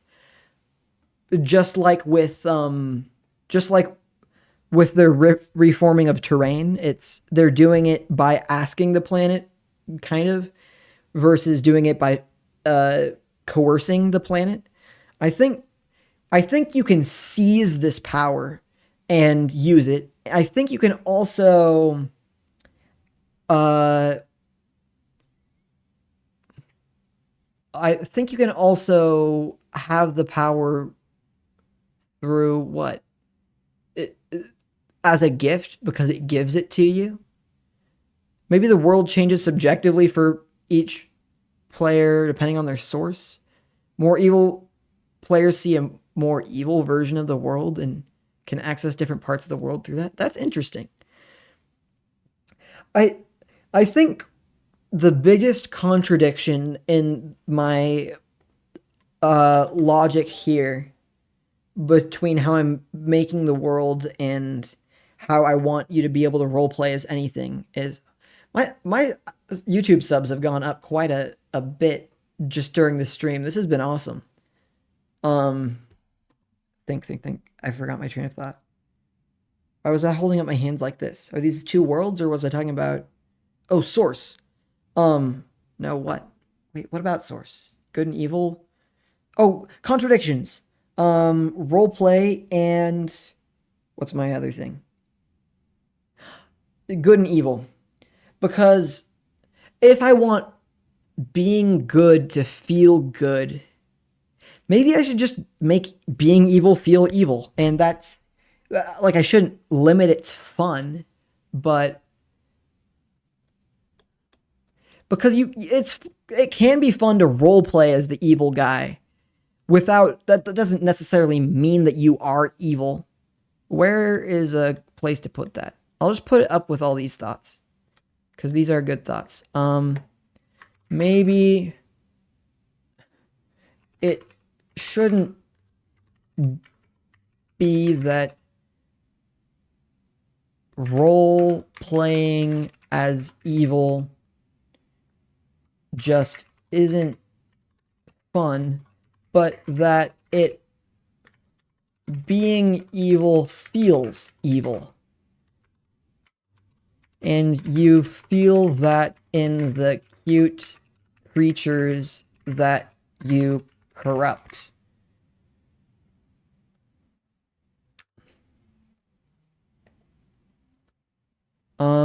Recommended in my sidebar. Always curious when YouTube recommends tiny channels. Well, I'm so glad that you came. I am really... You guys... This is a part of my philosophy of all of this is that if this is my game when I am finished, I did it wrong. But if it is our game when we finish, and I'm working on it, I can be the face of it. I can be the programmer of it. But if it's our game, that I think is what will change it from being the Fortnites of the world to the Minecrafts of the world. Or at least the old Minecraft was a lot like that. New Minecraft is I don't know. It's its own beast. Oh wait, I have a different pink over here. Do I not have that pink over here? I like that one better.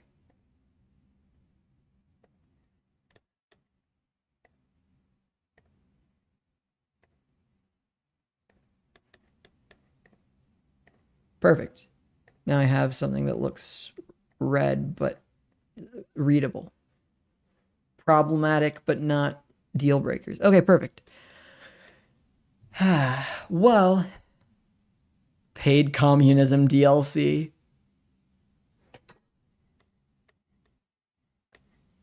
I think I'm going to end stream for today. I have other things that I have to get to today, and I think this has been great. Thank you guys so much for joining, and maybe we can even get enough YouTube subs to start being able to monetize on YouTube too. It would help if I edited videos, but I don't have time for that just yet. Maybe this summer, we'll see. I'd love to make money doing this. This is what I want to do. I want to... It's gonna be corny, but I'm kind of corny, so it's whatever. I want to make the world a better place, and I think that video games are a way that I can do that. They're something that I'm super interested in, and there's something that I think is, I would say, underutilized in terms of how it can be used for excellent storytelling and just the way stories make you ask questions about. I think that's another thing. This game doesn't need to teach you things, but if it makes you ask the right questions, that's great. I love that. So, oh man, I can't not tangent and then remember. Anyways, this is what I want to do, and I might get burnt out for times, but I think this is gonna be what I'm gonna end up doing. I've done this. I've been all about this for years, since 5th grade when I made a Flash game. So this is me, and you can be sure as heck that I'm gonna still be here, working on games. Things can change, but I think I'm always gonna want to do this. So if you guys want to be along for the ride, want to make this into our game, well, that's why you said paid communism DLC. That's hilarious. That will be awesome. I know it isn't easy, but I have a disability and that's not easy either. So I'm at least accustomed to that. With all that, oh, this was only streaming and not recording. I'll have to download it. I can't really envision how paid I can imagine paid pirate DLC. I can imagine paid Victorian DLC. I don't know what communism looks like. Like, what's paid capitalism DLC? Like, is it just buildings? Like, you can still do that with communism. I don't know. I think that's more how you play the game.